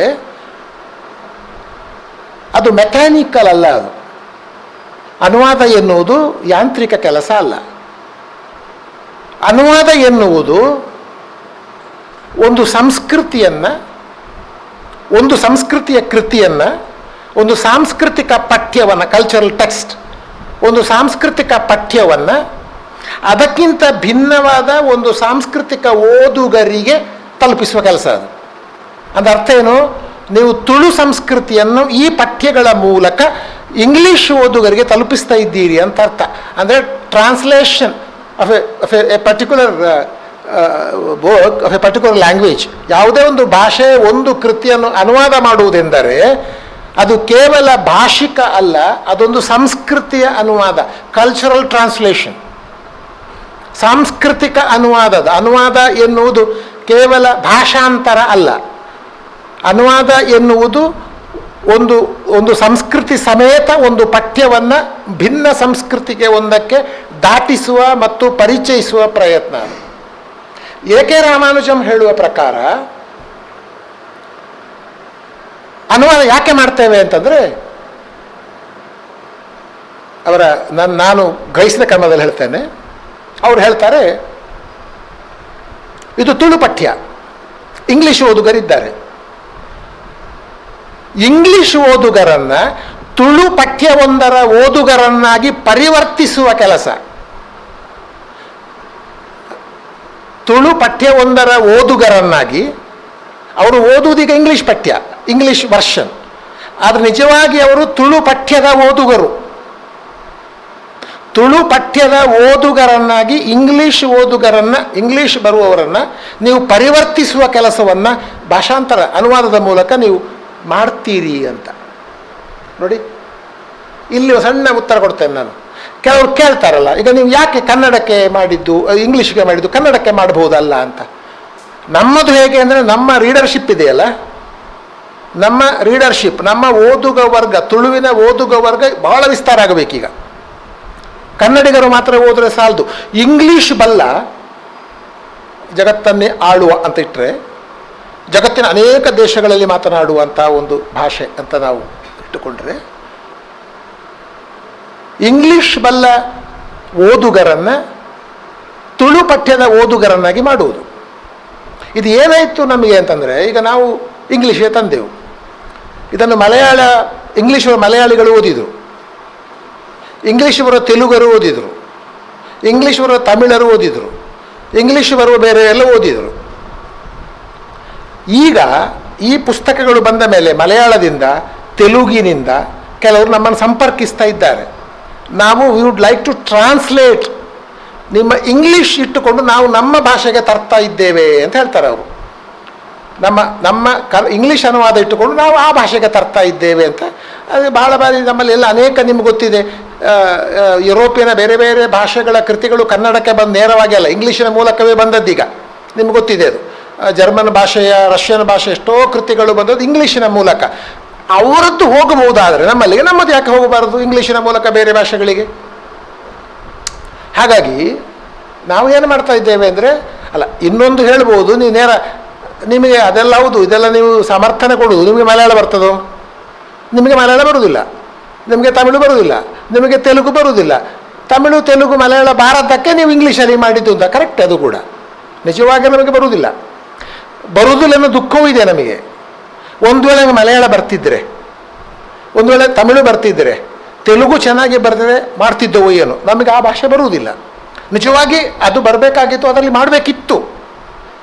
ಆ ಭಾಷೆ ನಮಗೆ ಬರುವುದಿಲ್ಲ. ನಮಗೆ ಬರುವ ಮತ್ತು ಅವರಿಗೂ ಓದಬಲ್ಲ ಓದುಗ ವರ್ಗ ಆ ಭಾಷೆಯಲ್ಲಿ ಇರುವುದರಿಂದ ತುಳುವನ್ನು ದಾಟಿಸುವ, ತುಳು ತಲೆ ಎತ್ತಿ ನಿಲ್ಲುವ ಹಾಗೆ ಮಾಡುವ, ನಾನು ಮತ್ತೆ ಆ ಪದ ಹೇಳ್ತೇನೆ, ತುಳು ತಲೆ ಎತ್ತಿ ನಿಲ್ಲುವ ಹಾಗೆ ಮಾಡಬೇಕಿದ್ರೆ ಇದು ಒಂದು ದಾರಿ ಅಲ್ಲದೆ ಬೇರೆ ದಾರಿ ಇಲ್ಲ ನಮಗೀಗ. ತುಳುವಿನ ಓದುಗ ವರ್ಗವನ್ನು ದೊಡ್ಡದು ಮಾಡಬೇಕು. ಈಗ ನೀವು ತುಳು ಸ್ಕ್ರಿಪ್ಟಲ್ಲಿ ಬರೆದ್ರೆ ಓದುವುದು ಯಾರೀಗ? ಕನ್ನಡ, ನೀವು ತುಳುದಲ್ಲಿ ಕನ್ನಡ ಸ್ಕ್ರಿಪ್ಟಲ್ಲಿ ಬರೀತೀರಿ, ಕನ್ನಡ ಲಿಪಿಯಲ್ಲಿ ತುಳುವನ್ನು ಬರೀತೀರಿ, ಓದು ಯಾರು? ತುಳುವರೇ ಅಲ್ವಾ? ಅವ್ರಿಗೆ ಕನ್ನಡ ಬರಬೇಕಟ್ಟೆ. ಕನ್ನಡದವರು ಕನ್ನಡ ಲಿಪಿಯಲ್ಲಿ ತುಳುವನ್ನು ಬರೆದ್ರೆ ಅವ್ರಿಗೆ ತುಳು ಬರ್ತದ? ಅವರಿಗೆ ಬರುವುದಿಲ್ಲ. ಹಾಗಾಗಿ ನೀವು ಹೇಗೆ ಮಾಡಿದರೂ ಓದುಗ ವರ್ಗ ತುಳುವರೆ. ನೀವು ಕನ್ನಡದಲ್ಲಿ ಇದು ಮಾಡಿದರೂ ಅಷ್ಟೇ, ಕನ್ನಡ ಅನುವಾದ. ಸೊ ಕನ್ನಡ ಅನುವಾದಕ್ಕಿಂತ ಮಾಡುವುದಕ್ಕಿಂತ ಸ್ವಲ್ಪ ವಿಸ್ತಾರವಾದ ಓದುಗರಿಗೆ ಹೋದರೆ ಈ ಸಂದರ್ಭಗಳಲ್ಲಿ ಒಳ್ಳೆಯದು ಅಂತ ಯೋಚನೆ ಮಾಡಿ ನಾವು ಅದನ್ನು ಅನುವಾದವನ್ನು ನಾವು ಎತ್ತಿಕೊಂಡೆವು. ನಾನು ಆಗ ಹೇಳಿದಾಗ ಸ್ವಲ್ಪ ಎರಡೆರಡೇ ವಾಕ್ಯ ಹೇಳಿಬಿಡ್ತೇನೆ ನಾನು. ಒಂದು, ಅನುವಾದ ಅಂತಂದರೆ ಒಮ್ಮೆ ಹೇಳಿರುವುದನ್ನು ಅನುಸರಿಸಿ ಮತ್ತೊಮ್ಮೆ ಹೇಳುವುದು, ಭಾಳ ಸರಳವಾದ. ಒಮ್ಮೆ ಹೇಳಿರುವುದನ್ನು ಮತ್ತೊಮ್ಮೆ ಹೇಳುವುದು ಅಂತ ಅರ್ಥ. ಒಂದು ಭಾಷೆಯಲ್ಲಿ ಹೇಳುವುದನ್ನು ಇನ್ನೊಂದು ಭಾಷೆಯಲ್ಲಿ ಹೇಳುವುದು ಅಂದರೆ ಮೂಲ ಒಂದಿರ್ತದೆ, ಆಮೇಲೆ ಅನುಸೃಷ್ಟಿ ಅಥವಾ ಮರುಸೃಷ್ಟಿ ಆಗುತ್ತದೆ ಅಂತ. ಹಾಗೆ ನಾನು ಟ್ರಾನ್ಸ್ಲೇಷನ್, ಟ್ರಾನ್ಸ್ಪೋರ್ಟ್ ಎಲ್ಲ ಪದಗಳನ್ನು ಹೇಳಿದೆಲ್ಲ. ಒಂದು ಕಡೆಯಿಂದ ಮತ್ತೊಂದು ಕಡೆಗೆ ಒಯ್ಯುವುದು ಅಂತ ಅರ್ಥ. ಒಂದು ಕಡೆಗೆ ಒಯ್ಯುವುದು ಅಂದರೆ ಅದು ಬರೀ ಭಾಷಿಕ ಕೆಲಸ ಅಲ್ಲ, ಅದು ಇಡೀ ಒಂದು ಸಾಂಸ್ಕೃತಿಕ ಸಂರಚನೆಯನ್ನೇ ಒಯ್ಯುವ ಕೆಲಸ ಎನ್ನುವ ಮಾತನ್ನು ನಾನು ಇಲ್ಲಿ ಹೇಳ್ತೇನೆ. ಬೇಡ ಕೆಲವೆಲ್ಲ ಬಿಡ್ತೇನೆ ನಾನೀಗ.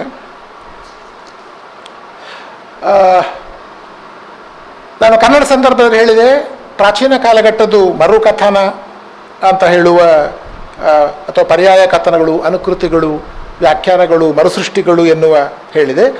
ಇವತ್ತು ವಸಾಹತು ಪೂರ್ವದಲ್ಲಿ ಅನುವಾದದ ಬಗ್ಗೆ ಚಿಂತನೆಗಳು ಬೇರೆ, ವಸಾಹತು ಕಾಲದಲ್ಲಿದ್ದ ಚಿಂತನೆಗಳು ಬೇರೆ, ವಸಾಹತೋತ್ತರ ಕಾಲದಲ್ಲಿ ಅನುವಾದದ ಬಗ್ಗೆ ಇರುವ ಚಿಂತನೆಗಳು ಬೇರೆ.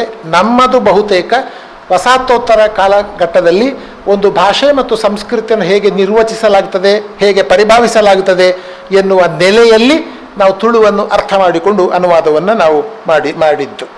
ಮುಖ್ಯವಾಗಿ ತುಳುವನ್ನು ಪರಿಧಿಯಿಂದ ಕೇಂದ್ರಕ್ಕೆ ಸರಿಸಬೇಕು ಎನ್ನುವಂಥದ್ದು ನಮ್ಮ ಬಹಳ ಪರಿಧಿಯಿಂದ ಎಲ್ಲ ಅರ್ಥಗಳಲ್ಲಿ ಪರಿಧಿಯಲ್ಲಿರುವ ಭಾಷೆಯನ್ನು ಕೇಂದ್ರಕ್ಕೆ ತರಬೇಕು ಎನ್ನುವಂಥದ್ದು. ಮತ್ತು ಈಗಾಗಲೇ ಸಬಾಲ್ಟರ್ನ್ ಸ್ಟಡೀಸ್ ಎಲ್ಲ ಬಹಳ ಬಹಳ ಪವರ್ಫುಲ್ಲಾಗಿ ಬಹಳ ಸ್ಟ್ರಾಂಗಾಗಿ ಬೆಳೆದಿರುವುದರಿಂದ ಏನು ನಿಮ್ಮ ದಲಿತ ವರ್ಗ ಅಥವಾ ದುಡಿಯುವ ವರ್ಗ, ಮಹಿಳಾ ವರ್ಗ, ಕಾರ್ಮಿಕ ವರ್ಗ ಇದೆಲ್ಲ ಆ ವ್ಯಾಪ್ತಿಯೊಳಗೆ ಬರ್ತದೆ. ಹಾಗಾಗಿ ತುಳುವಿನ ಒಟ್ಟು ಸಾಹಿತ್ಯದಲ್ಲಿ ಸಾಹಿತ್ಯ ಭಾಷೆ ಅಂದರೆ ಅದು ಬರೀ ಒಂದು ಭಾಷಿಕ ರಚನೆಯಲ್ಲ, ಅದನ್ನು ವಿವರಿಸಬೇಕಾಗಿಲ್ಲ ನಿಮಗೆ. ಅದರ ಹಿಂದೆ ಒಂದು ಆಲೋಚನೆ ಇರ್ತದೆ. ಲ್ಯಾಂಗ್ವೇಜ್ ಇಸ್ ಎ ಥಾಟ್ ಅಂತ. Language is not just A media ಅಲ್ಲ, ಅದರಿಂದ ಥಾಟ್ ಇರ್ತದೆ. ಹಾಗಾಗಿ ತುಳು ಭಾಷೆ ಅದರ ಸಂರಚನೆಯಿಂದ ಒಂದು ಆಲೋಚನಾ ಕ್ರಮ ಇರ್ತದೆ. ಹಾಗಾಗಿ ತುಳುವಿನ ಸಾಹಿತ್ಯ ಕೃತಿಗಳಲ್ಲಿ ಮೌಖಿಕ ಮತ್ತು ಶಿಷ್ಟ ಅಥವಾ ಲಿಖಿತ ಎರಡೂ ಪರಂಪರೆಗಳಲ್ಲಿ ಅಭಿವ್ಯಕ್ತಗೊಂಡ ಚಿಂತನ ವಿನ್ಯಾಸ ಯಾವುದು ಎನ್ನುವುದನ್ನು ತೋರಿಸುವುದು ನಮ್ಮ ಉದ್ದೇಶ ಆಗಿತ್ತು. ನಮಗೆ ಅನುವಾದ ಮಾಡುವಾಗ ಮೂಲಕೃತಿ ಶ್ರೇಷ್ಠ, ಅನುವಾದ ಕನಿಷ್ಠ ಎಂಬ ಗ್ರಹಿಕೆ ನಮಗಿಲ್ಲ. ಮೂಲಕೃತಿ ಶ್ರೇಷ್ಠ, ಅನುವಾದ ಕನಿಷ್ಠ ಎನ್ನುವ ಗ್ರಹಿಕೆ ನಮಗಿಲ್ಲ. ಅದು ಒಂದೇ ಪಾತಳಿಯಲ್ಲಿ ಇರುವ ಎರಡು ಕೃತಿಗಳು ಅಂತ. ಹಾಗಾಗಿ ಮೂಲದಂತೆಯೇ ಅನುವಾದವು ಒಂದು ಸ್ವತಂತ್ರ ಕೃತಿ ಎನ್ನುವುದು ನಮ್ಮ ಭಾವನೆ. ನಾನೀಗ ಹೇಳಿದಾಗೆ ಅನುವಾದ ಎನ್ನುವುದು ನಮಗೆ ರಾಜಕೀಯ, ಧಾರ್ಮಿಕ ಮತ್ತು ಸಾಂಸ್ಕೃತಿಕ ಪದರುಗಳುಳ್ಳ ಕೃತಿಯೊಂದರನ್ನು ದಾಟಿಸುವ ಕೆಲಸ. ಅನುವಾದ ಅಂತಂದರೆ ನಮಗೆ ಅದು ರಾಜಕೀಯ, ಧಾರ್ಮಿಕ ಮತ್ತು ಸಾಂಸ್ಕೃತಿಕ ಪದರುಗಳು, ಆಲೋಚನಾ ಪದರುಗಳ ಒಂದು ಕೃತಿಯನ್ನು ಆಚೆಗೆ ದಾಟಿಸುವುದು ಅಂತ. ಅನುವಾದ ಕೃತಿಯ ಓದುಗರನ್ನು ನಾವು ಅಲಕ್ಷಿಸಲೇಬಾರದು. ನಮ್ಮ ಓದುಗರು ಇಂಗ್ಲೀಷ್ ಓದುಗರು, ಅವರು ಹೇಗೆ ಬೇಕಾದರೂ ಓದಿಕೊಳ್ಳಿ ಅಂತ ಹೇಳುವುದಲ್ಲ.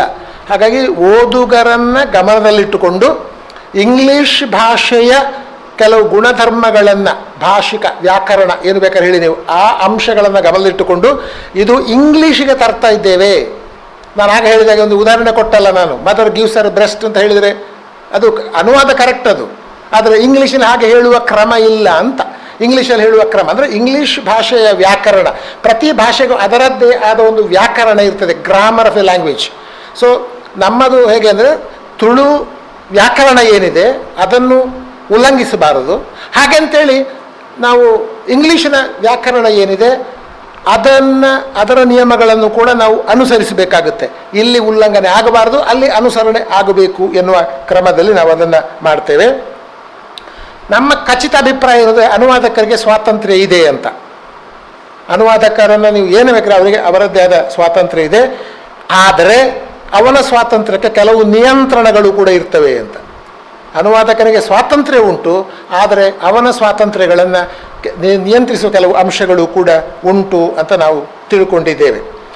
ಹಾಗಾಗಿ ನಮ್ಮದು ಹೇಗೆ ಅಂದರೆ ಮೂಲಕೃತಿಯನ್ನು ಅಮರತ್ವ ಮಾಡುವುದಕ್ಕೆ, ಇದುಂಟು ಶಬ್ದ ಉಂಟು, ಮೂಲಕೃತಿಯನ್ನು ಅಮರತ್ವ ಮಾಡುವುದಕ್ಕೆ. ಈ ಮೂಲಕೃತಿ ಉಂಟಲ್ಲ, ಇದಕ್ಕೊಂದು ಒಂದು ಒಂದು ಸಾವು ಬರದ ಇರುವುದನ್ನು ತಡೆಗಟ್ಟುವುದಕ್ಕೆ ಒಂದು ಅರ್ಥದಲ್ಲಿ ಸತೀ ಕಮಲೆಗೆ ಒಂದು ಅಮರತ್ವ ಬರ್ತದೆ. ಹಾಗಾಗಿ ಮೂಲ ಕೃತಿಗೆ ಒಂದು ಅದರ ಮುಂದುವರಿದ ಬದುಕು ಅಂತ ಇನ್ನೊಂದು ಕ್ರಮದಲ್ಲಿ ಹೇಳಬೇಕಾದ್ರೆ, ಮೂಲ ಕೃತಿಯ ಮುಂದುವರಿದ ಬದುಕನ್ನು ನೀವು ಈ ಕೃತಿಗಳಲ್ಲಿ ಕಾಣ್ತೀರಿ ಅಂತ.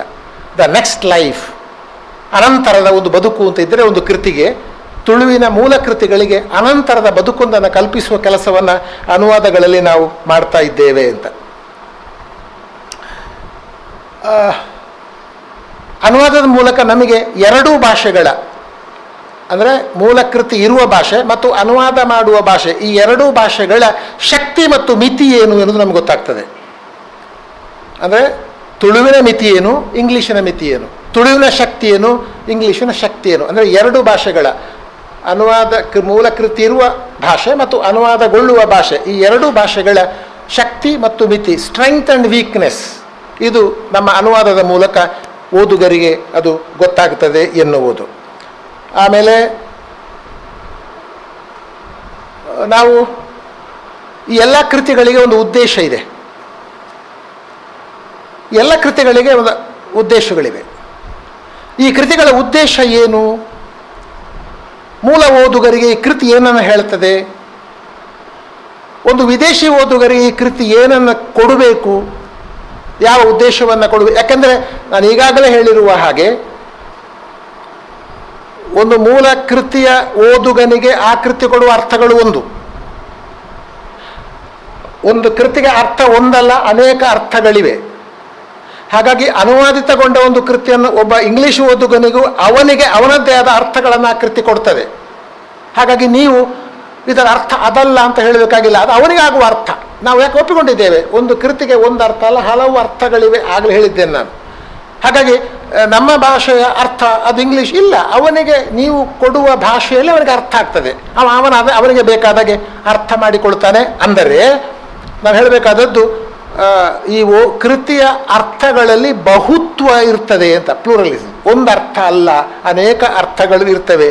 ಹಾಗಾಗಿ ಅನುವಾದ ಆ ಅರ್ಥಗಳನ್ನು, ಬಹುತ್ವದ ಅರ್ಥಗಳನ್ನು ಒಂದು ಕೃತಿ ಎತ್ತಿ ಹೇಳ್ತದೆ ಅಂತ. ಸಾಧ್ಯವಾದಷ್ಟು ಮೂಲ ಕೃತಿಯ ಸಂದರ್ಭ ಮತ್ತು ಸಾಂಸ್ಕೃತಿಕ ಅರ್ಥಗಳನ್ನು ದಾಟಿಸುವ ಉದ್ದೇಶದಿಂದ ನೀವು ಟಿಪ್ಪಣಿಗಳನ್ನು, ಸಾಂಸ್ಕೃತಿಕ ಪದಕೋಶಗಳನ್ನು, ಚಿತ್ರಗಳನ್ನು ಅಥವಾ ರೇಖಾಚಿತ್ರಗಳನ್ನು ಯಾವುದು ಬೇಕಾದರೂ ನೀವು ಕೊಡಬಹುದು. ಅದು ಯಾಕೆ ಕೊಡುವುದು ಅಂತಂದರೆ, ಅದು ಮೂಲದಲ್ಲಿಲ್ಲ. ಈಗ ನಾವು ಕೂಡ ಅಷ್ಟು ಟಿಪ್ಪಣಿಗಳುಂಟು, ಮೂಲದಲ್ಲಿಲ್ಲ. ಅದು ಯಾಕೆ ನಾವು ಟಿಪ್ಪಣಿಗಳನ್ನು ಕೊಡ್ತೇವೆ ಅಂತಂದರೆ, ಅದು ಅವನಿಗೆ ಅರ್ಥ ಆಗಬೇಕು, ಓದುಗನಿಗೆ ಅರ್ಥ ಆಗಬೇಕು ಎನ್ನುವ ದೃಷ್ಟಿಯಿಂದ. ಈಗ ಉದಾಹರಣೆ ಸಣ್ಣ ವಾಕ್ಯ ಹೇಳ್ತೇನೆ. ಒಂದು ಕಥೆಯಲ್ಲಿ ಒಂದು ಪಾತ್ರ ಬರ್ತದೆ, ಅದು ಒಬ್ಬ ಕೇಳ್ತದೆ, ಈ ಸುದೆ ಓಡೆ ಹೋಗ್ಬೋದು ಅಂತ ಕೇಳ್ತದೆ. ಒಂದು ಪಾತ್ರ ಕೇಳ್ತದೆ, ಈ ಸುದೆ ಓಡೆ ಹೋಗ್ಬೋದು, ಸುದೆ ಓಡೆ ಹೋಗ್ಬೋಣೆ, ನಿನ್ನ ಅಮ್ಮ ನಡೆ ಹೋಗ್ಬೋದು ಅಂತ ಹೇಳ್ತಾರೆ. ನಿನ್ನ ಅಮ್ಮ ನಡೆ ಹೋಗ್ಬೋದು ಅಂತ ಹೇಗೆ ಹೇಳ್ತೀರಿ ಇಂಗ್ಲೀಷಿನಲ್ಲಿ?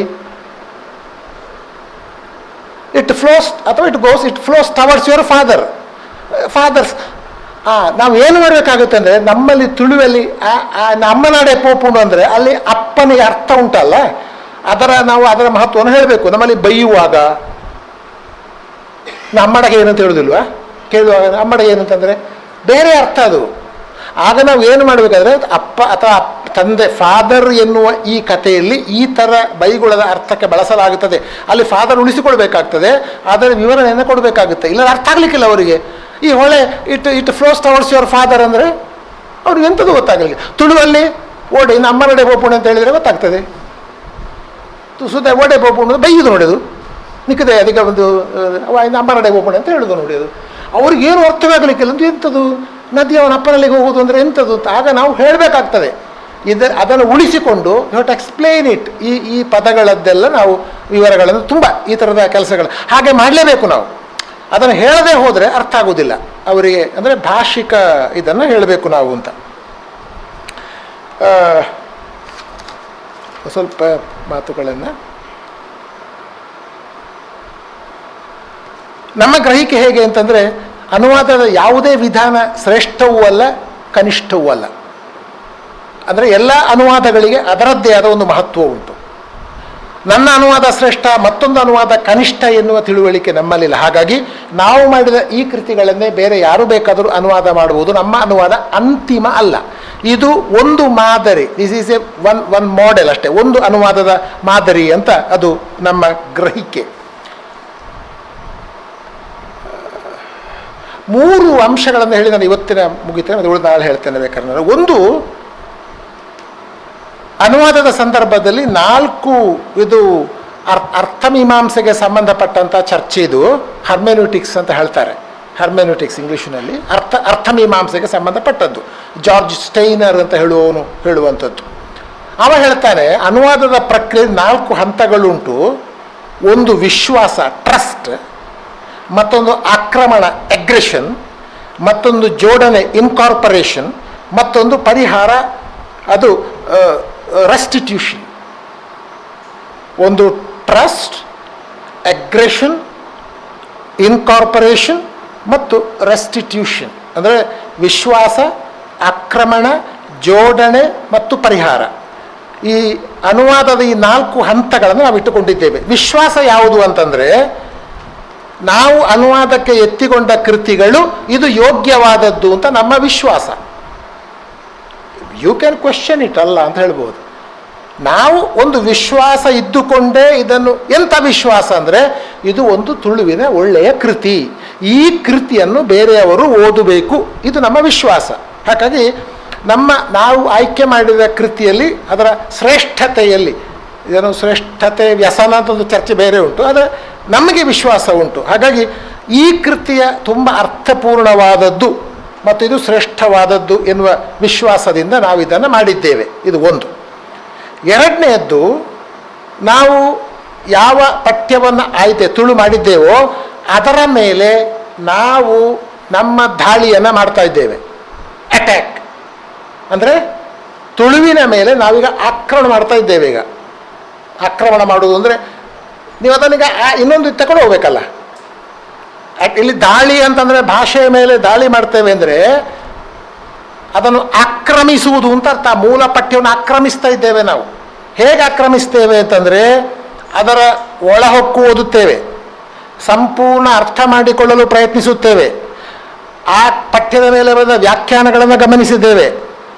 ಹೀಗೆ ಆ ಪಠ್ಯದ ಅರ್ಥದ ಮೇಲೆ ಒಂದು ಸ್ವಾಮ್ಯವನ್ನು ಪಡೆಯುವುದಕ್ಕಾಗಿ ಎಲ್ಲ ಬಗೆಯ ದಾಳಿಗಳನ್ನು, ಆಕ್ರಮಣಗಳನ್ನು ನಾವು ಮಾಡ್ತಾ ಇದ್ದೇವೆ. ಅದರಲ್ಲಿ ಏನು ಮುಚ್ಚಿಟ್ಟಿದ್ದೇವೆಯೋ ಅದನ್ನು ಹೊರತೆಗೆದಿದ್ದೇವೆ.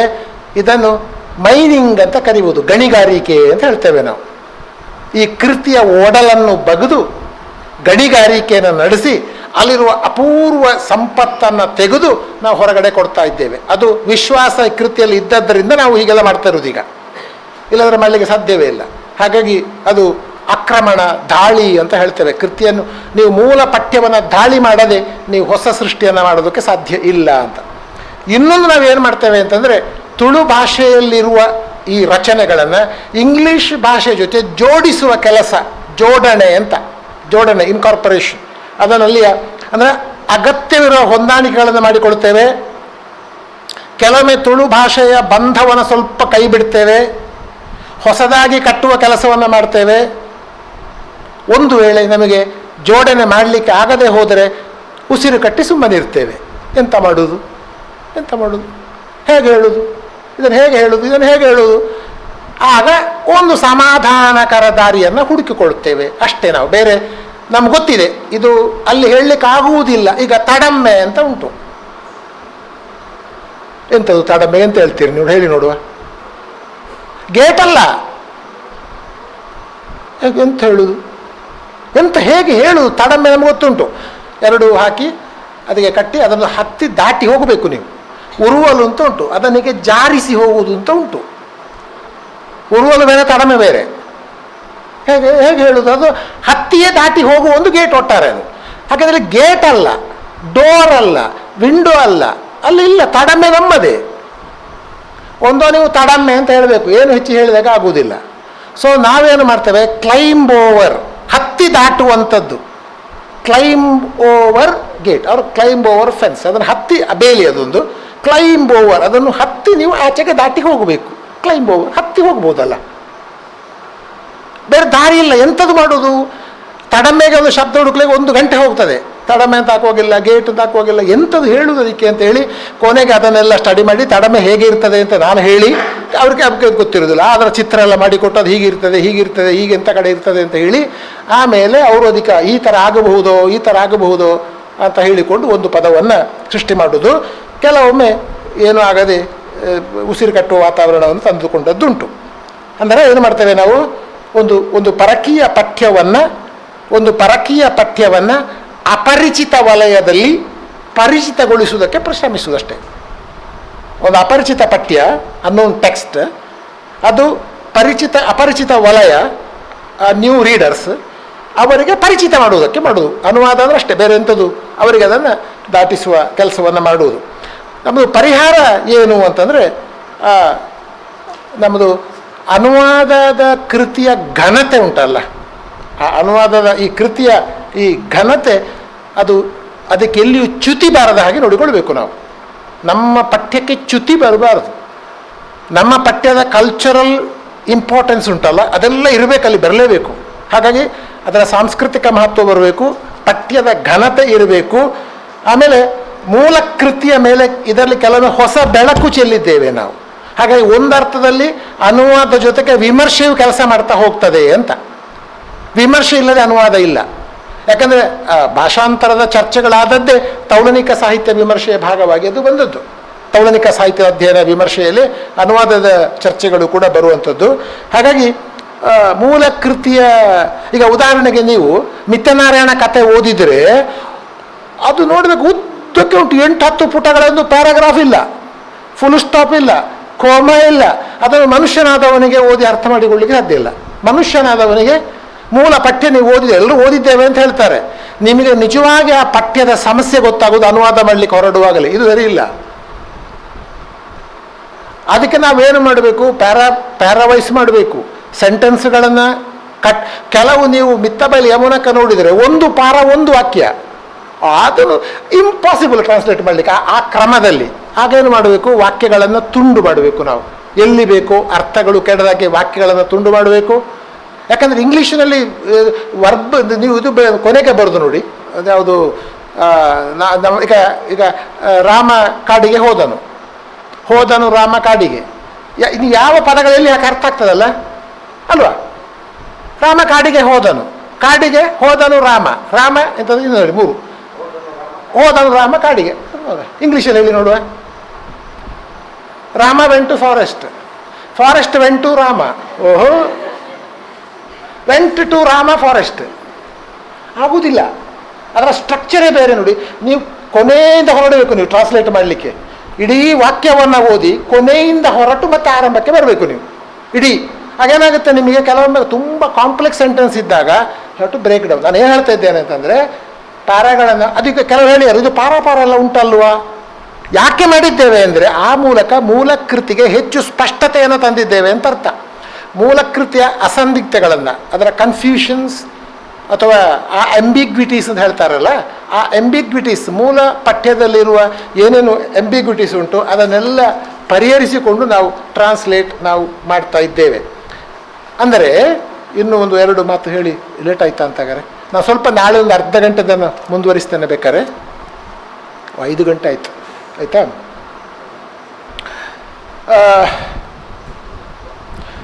ಒಂದು ಮಾತುಂಟು, ಇಂಗ್ಲೀಷ್ ಅಂದರೆ ಅದು ತುಂಬ ಪಳಗಿದ ಭಾಷೆ ಅಂತ ಉಂಟು.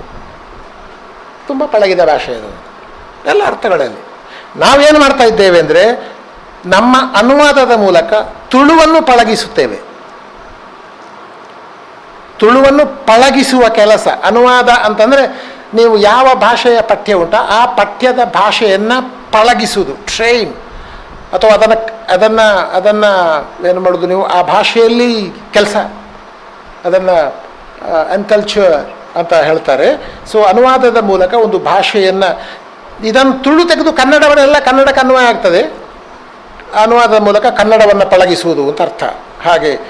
ಹಾಗಾಗಿ ಮೂಲ ಅನುವಾದ ಇವುಗಳ ನಡುವೆ ನಮಗೆ ಒಂದು ಶ್ರೇಣೀಕೃತ ವ್ಯವಸ್ಥೆಯನ್ನು ಸೃಷ್ಟಿಸುವ ಉದ್ದೇಶ ಇಲ್ಲ, ಒಂದು ಹೈರಾರ್ಕಿ ಇಲ್ಲ ನಮಗೆ ಅಂತ. ಅಂದರೆ ಈ ಕೃತಿ ಮತ್ತು ತುಳುವಿನ ಕೃತಿ ಅದು ಒಂದೇ ಸಮಾನ ರೇಖೆಯಲ್ಲಿ ನಿಲ್ತದೆ ಅಂತ. ಅದು ಮೇಲೆ ಇದು ಕೆಳಗೆ, ಇದು ಕೆಳಗೆ ಅದು ಮೇಲೆ ಅಂತಿಲ್ಲ. ಹಾಗಾಗಿ ಸಮಾನ ರೇಖೆಯಲ್ಲಿ ಒಂದು ಶ್ರೇಣೀಕೃತ ವ್ಯವಸ್ಥೆ ಇಲ್ಲದ ಹಾಗೆ ಕೃತಿಗಳನ್ನು ಕೊಡುವಂಥದ್ದು ಎನ್ನುವಂಥದ್ದು. ಮತ್ತು ನಮ್ಮ ಲೆಕ್ಕದಲ್ಲಿ ಅನುವಾದ ಅಂದರೆ ಅದೊಂದು ಸೃಜನಶೀಲ ಕೆಲಸ. It's A creative work. ಅದು ಯಾಂತ್ರಿಕ ಅಲ್ಲ, ಇಟ್ಸ್ ಎ ಕ್ರಿಯೇಟಿವ್ ವರ್ಕ್ ಅದು. ಮತ್ತು ಅನುವಾದ ಅಂತಂದರೆ ಸಿಮಿಲಾರಿಟಿ ತರುವ ಕೆಲಸ ಅಲ್ಲ, ಅನುರೂಪತೆ ತರುವ ಕೆಲಸ ಅಲ್ಲ. ನಮ್ಮಲ್ಲಿ ಅನುವಾದ ಅಂತಂದರೆ ನಾವು ಭಿನ್ನತೆಗಳನ್ನು ಕಟ್ಟುವ ಕೆಲಸ, ಅಪೋಸಿಷನ್ಸ್ ಅಲ್ಲ, ವಿರೋಧಗಳನ್ನು ಕಟ್ಟುವ ಕೆಲಸ ಅಲ್ಲ, ಭಿನ್ನತೆಗಳನ್ನು ಕಟ್ಟುವ ಕೆಲಸ ಅದು. ಹಾಗಾಗಿ ತುಳುವಿಗೆ ಹೆಚ್ಚು ಓದುಗರು ಬೇಕು. ತುಳು ತಲೆ ಎತ್ತಬೇಕಾದರೆ ಅಥವಾ ಕನ್ನಡ ತಲೆ ಎತ್ತಬೇಕಾದರೆ ಹೆಚ್ಚು ಓದುಗರನ್ನು ಸಿಗುವ ಹಾಗೆ ಮಾಡಬೇಕು.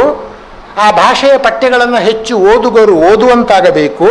ಹಾಗಾಗಿ ಹೆಚ್ಚು ಓದುಗರನ್ನು ಪಡೆಯುವುದಕ್ಕೆ ಏನೆಲ್ಲ ಬೇಕು ಆ ಎಲ್ಲ ಕಸರತ್ತುಗಳನ್ನು ನಮ್ಮ ಅನುವಾದದಲ್ಲಿ, ಕಸರತ್ತು ಶಬ್ದ ಸರಿಯಲ್ಲ, ಸ್ವಲ್ಪ ಇದಾಯ್ತದು, ಆ ಎಲ್ಲ ಸವಾಲುಗಳನ್ನು ನಮ್ಮ ಅನುವಾದದಲ್ಲಿ ನಾವು ಎದುರಿಸಿದ್ದೇವೆ ಎನ್ನುವಂಥದ್ದು ಒಂದು. ಹಾಗಾಗಿ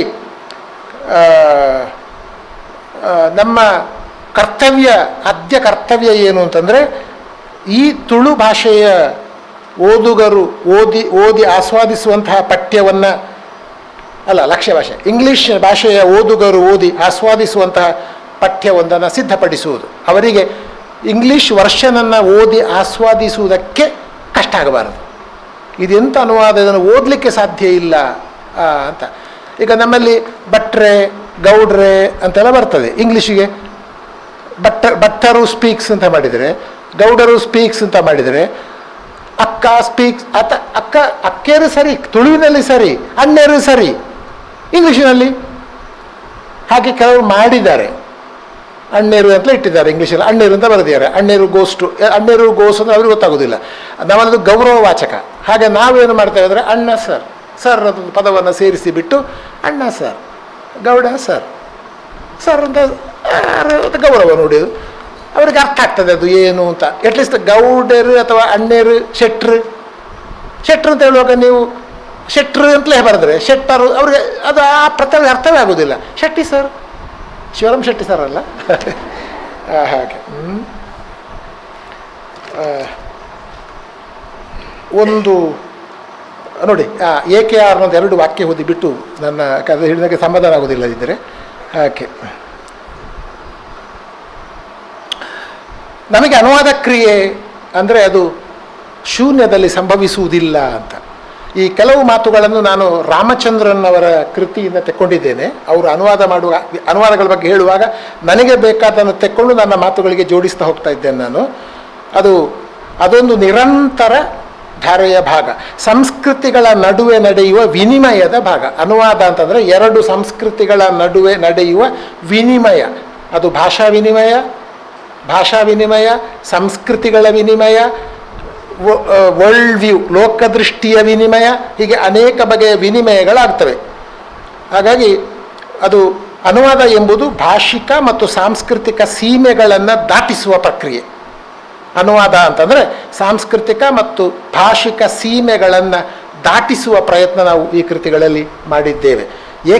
ಏಕೆ ರಾಮಾನುಜನ್ ಜೀನಿಯಸ್ ಅವರು. ಅಂಥ ಮನುಷ್ಯ ಬೇಗ ತೀರಿ ಹೋದರು. ಅವರು ಇನ್ನೊಂದು 10 ವರ್ಷ ಬದುಕುತ್ತಾ ಇದ್ದರೆ ಅದೊಂದು ಒಳ್ಳೆಯವರು ಬೇಗ ಹೋಗ್ತಾರೆ ಅನ್ನೋದು ಅದು ಇರ್ಬೋದು, ಏನೋ ಬೇಡದವರು ತುಂಬ ವರ್ಷ ಇರ್ತಾರೆ. ರಾಮಾನುಜನ್ ಯಾವಾಗಲೂ ಅನಿಸೋದು ನನಗೆ ಅವರು ರಾಮಾನುಜನ್ ಹೋದಾಗ ಅವರು ಹೇಳ್ತಾರೆ ನೋಡಿ, ಅನುವಾದಕನು ಎಷ್ಟು ಚಂದ, ಕೇವಲ ಕೃತಿಯೊಂದನ್ನು ಮಾತ್ರ ಅನುವಾದಿಸಲು ಇಚ್ಛಿಸುವುದಿಲ್ಲ. ಅವರ ಇಂಟೆನ್ಷನ್ ಅದಲ್ಲ. ಕೇವಲ ಕೃತಿಯೊಂದನ್ನು ಮಾತ್ರ ಅನುವಾದಿಸಲು ಇಚ್ಛಿಸುವುದಿಲ್ಲ. ಅವನ ಇಚ್ಛೆ ಎಂದರೆ ಅದು ಎಷ್ಟೇ ಅಸಾಧ್ಯವೆಂದು ತೋರಿದರೂ ಅವನ ಇಚ್ಛೆ ನೆರವೇರುವುದು ಸಾಧ್ಯವೇ ಇಲ್ಲ. ಎಷ್ಟು ಅಸಾಧ್ಯವೆಂದು ತೋರಿದರೂ ಕೃತಿಯೊಡನೆ ಅನ್ಯ ಭಾಷೆಯ ಓದುಗನನ್ನು ಮೂಲ ಭಾಷೆಯ ಓದುಗನಂತೆ ಪರಿವರ್ತಿಸುವುದು. ನಾನು ಆಗ ಹೇಳಿದ ಬೇರೆ ಕೊಟ್ಟ ನೋಡಿ, ಇಂಗ್ಲೀಷ್ ಓದುಗರನ್ನು ತುಳು ಪಠ್ಯದ ಓದುಗರನ್ನಾಗಿ ಪರಿವರ್ತಿಸುವುದು. ಅವರು ಹೇಳ್ಬೋದು ಸತೀಕಮಲ್ ಇಂಗ್ಲೀಷಲ್ಲಿ ಓದಿದ್ರು ಅವರು ನಿಜವಾಗಿ ಓದುವುದು ತುಳು ಪಠ್ಯವನ್ನು ಅಂತ. ಅವರಿಗೆ ತುಳು ಕಾದಂಬರಿಯೊಂದನ್ನು ಓದ್ತಾ ಇದ್ದಾರೆ ಅಂತ ಅರ್ಥ. ಎಂತ ನೋಡಿ, ಈ ಚಿಂತನೆಗಳು ಇಲ್ಲೇ ಅಲ್ಲ. ಮೊದಲ ಅನುವಾದ ಅಂತಂದರೆ ಮೂಲವನ್ನೇ ಅಲ್ಲ. ಯಾಕಂದ್ರೆ ನೀವಲ್ವ ಅನುವಾದಕ ಅರ್ಥ ಮಾಡಿದಾಗಲ್ಲೋ ಬರೆಯುವುದು. ನಿಮಗೆ ಆ ಕೃತಿ ಹೇಗೆ ದಕ್ಕಿದೆ ಆ ದಕ್ಕಿದ ನೆಲೆಯಲ್ಲಿ ನೀವು ಅನುವಾದ ಮಾಡ್ತಾ ಇದ್ದೀರಿ ಅಂತ. ಓದುವನಿದ್ದಾನಲ್ಲ ಅವನಿಗೆ ಎಷ್ಟು ದಕ್ಕುತ್ತದೆ ಅಷ್ಟನ್ನು ಓದ್ತಾನೆವ. ಹಾಗಾಗಿ ಅವನನ್ನು ಓದುಗನನ್ನಾಗಿ ಮಾಡುವುದು ಅಂತ. ಸೊ ಮೂಲ ಕೃತಿಯನ್ನು ರೂಪಿಸಿದ ಸಂಸ್ಕೃತಿ, ಸಾಹಿತ್ಯಿಕ ಸಂದರ್ಭ, ಭಾಷೆಯ ವ್ಯಾಕರಣಗಳನ್ನು ಲಕ್ಷ್ಯ ಓದುಗನಿಗೆ ಅನುವಾದದ ಜೊತೆಗೆ ಕೊಡಲೇಬೇಕು. ಒಂದು ಭಾಷೆಯ ವಿಷಯಗಳನ್ನು ತಿಳಿಸಲೇಬೇಕು ಅಂತ. ಹಾಗಾಗಿ ನಮ್ಮ ಎಲ್ಲ ಕೃತಿಗಳ ಪ್ರಸ್ತಾವನೆಯಲ್ಲಿ ತುಳು ಅಂದರೆ ಏನು, ಅದು ಎಲ್ಲಿಯ ಭಾಷೆ, ಅಲ್ಲಿಯ ಜನ ಏನು ಮಾಡ್ತಾ ಇದ್ದಾರೆ, ಅವರ ಆರಾಧನಾ ಪದ್ಧತಿಗಳೇನು, ಅವರ ಕೌಟುಂಬಿಕ ಪದ್ಧತಿಗಳು ಬೇಕಾದಷ್ಟು. ಎಲ್ಲದಕ್ಕೆಲ್ಲ ಬರುವುದಿಲ್ಲ. ಈಗ ಉದಾಹರಣೆಗೆ ನಾವು ಕವಿತೆಗಳನ್ನು ಮಾಡುವಾಗ ಇಡೀ ಕೊಡ್ತಾ ಇದ್ದೇವೆ. ಕಾದಂಬರಿಗಳ ಬಗ್ಗೆ ಮಾಡುವಾಗ ಕಾದಂಬರಿಯ ಕುರಿತಾದದ್ದೆಲ್ಲ ಕೊಡ್ತಾ ಇದ್ದೇವೆ. ಅಂದರೆ ಆ ಕಾದಂಬರಿಗೆ ಸಂಬಂಧಪಟ್ಟ ವಿವರಗಳನ್ನು ಪ್ರಸ್ತಾವನೆಯಲ್ಲಿ ಕೊಡಲೇಬೇಕು. ಅನುವಾದದ ಮೂಲದಲ್ಲಿ ಉಂಟಾ?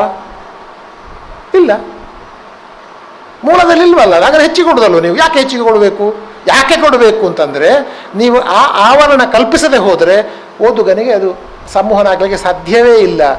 ಹಾಗಾಗಿ ಅನುವಾದ ಎಂದರೆ ಅದು ಯಾಕೆ ಸ್ವತಂತ್ರ ಅಂತಂದರೆ ನೀವು ಅದನ್ನು ಅರ್ಥೈಸಿ ಮರುಸೃಷ್ಟಿಸಿ ಸಾಕಷ್ಟು ಸ್ವಾತಂತ್ರ್ಯ ವಹಿಸಿ ಮೂಲ ಕೃತಿಗೂ ಧಕ್ಕೆ ಬಾರದ ಹಾಗೆ. ಇದು ಅಸಾಧ್ಯ,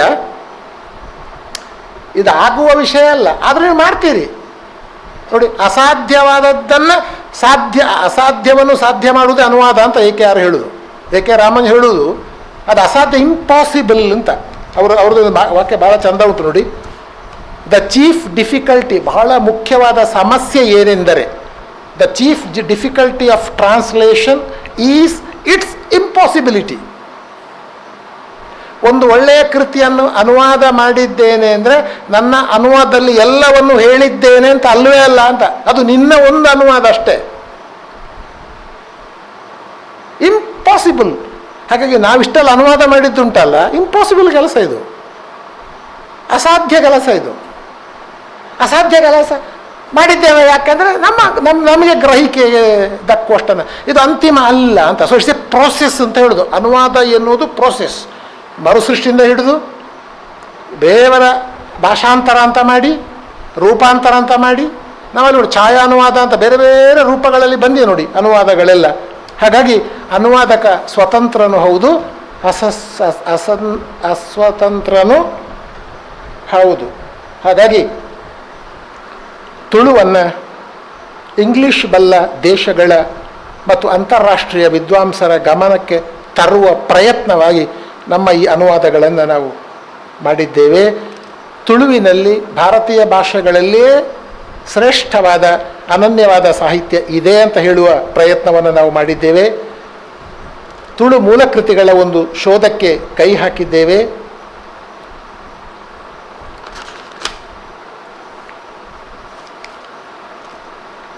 ನಮ್ಮ ಓದಿಗೆ ನಮಗೆ ದಕ್ಕಿದ ಅರ್ಥವನ್ನು ಅನುವಾದದಲ್ಲಿ ತರುವ ಪ್ರಯತ್ನವನ್ನು ಮಾಡಿದ್ದೇವೆ. ಅನುವಾದ ಅಂದರೆ ಅರ್ಥವನ್ನೇ ತರುವುದಷ್ಟೇ, ಮತ್ತೆ ಎಂಥದಿಲ್ಲ. ಹಾಗಾಗಿ ನಮಗೆ ಈ ಎಲ್ಲ ಕೃತಿಗಳು, ಅನುವಾದಗಳು ತುಳು ಸಾಂಸ್ಕೃತಿಕ ಚರಿತ್ರೆಗೆ, ತುಳು ಸಾಂಸ್ಕೃತಿಕ ಚರಿತ್ರೆಯನ್ನು ಇನ್ನಷ್ಟು ಒಂದು ವ್ಯಾಪಕ ಚೌಕಟ್ಟಿನಲ್ಲಿ ಕಟ್ಟುವುದಕ್ಕೆ ಈ ನಮ್ಮ ಅನುವಾದಗಳು ಸಹಕಾರಿ ಅಂತ ನಾವು ನಂಬಿದ್ದೇವೆ. ಹಾಗಾಗಿ ತುಳುವಿನ ಸಾಂಸ್ಕೃತಿಕ ಚರಿತ್ರೆಯನ್ನು ಕಟ್ಟುವುದಕ್ಕೆ ಮತ್ತು ತುಳು ತಲೆ ಎತ್ತಿ ನಿಲ್ಲುವ ಹಾಗೆ, ಅಥವಾ ಯಾವುದೇ ಒಂದು ದೇಶೀಯ ಭಾಷೆ ತಲೆ ಎತ್ತಿ ನಿಲ್ಲುವ ಹಾಗೆ ಮಾಡುವುದಕ್ಕೆ ಅನುವಾದ ಒಂದು ಮುಖ್ಯ. ಅನೇಕ ವಿಧಾನಗಳುಂಟು ಒಂದು ಭಾಷೆಯನ್ನು ತಲೆ ಎತ್ತುವುದಕ್ಕೆ. ಅದರಲ್ಲಿ ಸಿನಿಮಾಗಳನ್ನು ಮಾಡುವುದು, ನಾಟಕ, ಬೇರೆ ಬೇರೆ ಕ್ರಮಗಳುಂಟು. ಆದರೆ ಅನುವಾದ ಒಂದು ಕೃತಿಯನ್ನು ನೀವು ಸಿನಿಮಾ ಮಾಡಿ ಅಂತಾರಾಷ್ಟ್ರೀಯ ಮಟ್ಟಕ್ಕೆ ತಗೊಂಡು ಹೋಗ್ಬೋದು, ಜಾಗತಿಕ ಮಟ್ಟಕ್ಕೆ ತಗೊಂಡು ಹೋಗ್ಬೋದು. ಅನುವಾದವೂ ಕೂಡ ತುಳು ಭಾಷೆಯನ್ನು ಅಥವಾ ದೇಶೀಯ ಭಾಷೆಗಳನ್ನು ತಲೆ ಎತ್ತಿ ನಿಲ್ಲುವ ಹಾಗೆ ಮಾಡುವಂಥ ಆ ಪ್ರಮಾಣದ ಕೆಲಸ ಕನ್ನಡದಲ್ಲೂ ಆಗಲಿಲ್ಲ ಅಷ್ಟರ ಮಟ್ಟಿಗೆ, ತುಳುವಿನಲ್ಲಿಯೂ ಕೂಡ ಆಗಲಿಲ್ಲ. ನಮ್ಮದೊಂದು ಆರಂಭದ ಪ್ರಯತ್ನ, ಮೊದಲ ಹೆಜ್ಜೆ ಅಂತ ಪರಿಗಣಿಸಬಹುದು ಅಷ್ಟೇ ಹೊರತು. ಆದರೆ ಈ ಕೆಲಸ ಕನ್ನಡದಲ್ಲಿ, ನೀವು ಕನ್ನಡದ ವಿದ್ಯಾರ್ಥಿಗಳು ಒಂದು ವೇಳೆ ಅನುವಾದಕ್ಕೆ ತೊಡಗುತ್ತೀರಿ ಅಂತ ಆದರೆ ವಿಪುಲ ಅವಕಾಶ ಉಂಟು. ಈಗ ಬಹಳ ಬಹಳ ಒಂದು ಬೇಡಿಕೆಯನ್ನು ಪಡೆಯುತ್ತಿರುವ ಒಂದು ಕ್ಷೇತ್ರ ಅಂದರೆ ಅದು ಅನುವಾದದ ಕ್ಷೇತ್ರ. ನಿಮ್ಗೆ ಅರ್ಥ ಎಷ್ಟಾಗುತ್ತೋ ಗೊತ್ತಿಲ್ಲ. ನೀವು ಪತ್ರಿಕೆಗಳಲ್ಲಿ ಕೆಲಸ ಮಾಡುವವರು, ಸಿನಿಮಾಗಳಲ್ಲಿ, ಮಾಧ್ಯಮಗಳಲ್ಲಿ ಕೆಲಸ ಮಾಡುವವರಿಗೆ ಅನುವಾದ, ಭಾಷೆಯ ಹಿಡಿತ, ಅನುವಾದ ಮತ್ತು ಅನುವಾದದ ಕುರಿತ ತಿಳುವಳಿಕೆ ಇದ್ದಷ್ಟು ಒಳ್ಳೆಯದು. ಹಾಗಾಗಿ ನಾನು ಹೇಳ್ತಾ ಇರುವಂಥದ್ದು, ಅನುವಾದ ಬಹುಶಃ ಒಂದು ನಿರ್ದಿಷ್ಟ ಭಾಷೆಯ ಸಾಹಿತ್ಯ ಕೃತಿಗಳನ್ನು ಮತ್ತೊಂದು ಭಾಷೆಯ ಓದುಗರಿಗೆ ತಲುಪಿಸುವ ಬಹಳ ಪ್ರಮುಖವಾದ ಮತ್ತು ಪರಿಣಾಮಕಾರಿಯಾದ ಮಾರ್ಗ ಅಂತ ನಾವು ಭಾವಿಸಿದ್ದೇವೆ. ಹಾಗಾಗಿ ನಾವೀಗ 7 ಕೃತಿಗಳನ್ನು ಅನುವಾದ ಮಾಡಿದ್ದೇವೆ ಅಂದರೆ 7 ಕೃತಿಗಳನ್ನು ಹೊಸದಾಗಿ ಬರೆದಿದ್ದೇವೆ ಅಂತ ಅರ್ಥ. ನಮ್ಮ ಲೆಕ್ಕದಲ್ಲಿ ನಾವು 7 ಕೃತಿಗಳನ್ನು ಈಗ ಇಂಗ್ಲೀಷಿನಲ್ಲಿ ಕೊಡ್ತಾ ಇದ್ದೇವೆ ಅಂತ. ಅದರ ಲೇಖಕರು ಯಾರು ಅಂದರೆ ಅಲ್ಲಿ ಮೂಲ ಲೇಖಕರು ಮತ್ತು ನಾವಿಬ್ಬರು, 3 ಲೇಖಕರು, ಇಬ್ಬರಲ್ಲ ನಮ್ಮ ಅನುವಾದದಲ್ಲಿ ಅಂತ ಹೇಳ್ತಾ ಸದ್ಯಕ್ಕೆ ಈ ಭಾಗವನ್ನು ಮುಗಿಸ್ತೇವೆ. ತುಳು ತಲೆ ಎತ್ತುವ ಬಗೆ, ಅನುವಾದದ ಅಗತ್ಯ, ವಿಧಾನದ ಕುರಿತಾಗಿ ತಮ್ಮ ಅನುಭವಗಳನ್ನು ಕೇಂದ್ರೀಕರಿಸಿಕೊಂಡು ಇಷ್ಟೊತ್ತು ಉಪನ್ಯಾಸವನ್ನು ನೀಡಿದಂತಹ ಪ್ರೊಫೆಸರ್ ಕೆ ಚಿನ್ನಪ್ಪಗೌಡ ಸರ್ ಅವರಿಗೆ ನಮ್ಮ ವಿಭಾಗದ ಪರವಾಗಿ ಅನಂತ ಕೃತಜ್ಞತೆಗಳನ್ನು ನಾನು ಸಲ್ಲಿಸ್ತಾ ಇದ್ದೇನೆ. ನಾಳೆ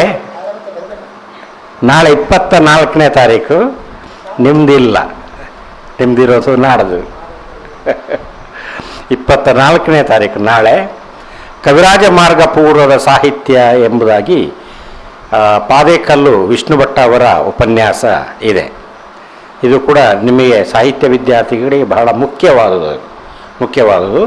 ಹಾಗೆ ಹಳಗನ್ನಡ, ಪೂರ್ವ ಹಳಗನ್ನಡದ ಕುರಿತಾಗಿ ಅಧಿಕೃತವಾಗಿ ಮಾತಾಡಬಲ್ಲಂತಹ ಡಾಕ್ಟರ್ ಪಾದೇಕಲ್ಲು ವಿಷ್ಣು ಭಟ್ಟ ಅವರು ನಾಳೆ 2:30ಯಿಂದ ಉಪನ್ಯಾಸವನ್ನು ನೀಡುತ್ತಾರೆ. ಅದು ನೇರ ನಾಳೆ ಇವತ್ತಿನ ಹಾಗೆ ಪರಿಚಯಗಳಿಲ್ಲ. ಅವ್ರನ್ನ ಈಗಾಗಲೇ ನಾನು ಪರಿಚಯಿಸಿ ಆಗಿದೆ. ಹಾಗಾಗಿ ನೇರ ಇನ್ನು ಉಪನ್ಯಾಸಕ್ಕೆ ಹೋಗುವಂಥ, ಹಾಗಾಗಿ ಸುಮಾರು 4:15, 4:50 ಉಪನ್ಯಾಸಗಳು ಮುಗಿಯುತ್ತವೆ. ಚಿನ್ನಪ್ಪ ಸರ್ದು ಕೂಡ ಅಷ್ಟೇ ನಾಡ್ದು 2:30 ಆರಂಭ ಆಗ್ತದೆ. ಹಾಗಾಗಿ ಇವತ್ತಿನ ಈ ಉಪನ್ಯಾಸವನ್ನು ಇಲ್ಲಿಗೆ ಮುಗಿಸ್ತಾ ಇದ್ದೀನಿ. ಎಲ್ಲರಿಗೂ ಕೂಡ ಧನ್ಯವಾದಗಳು.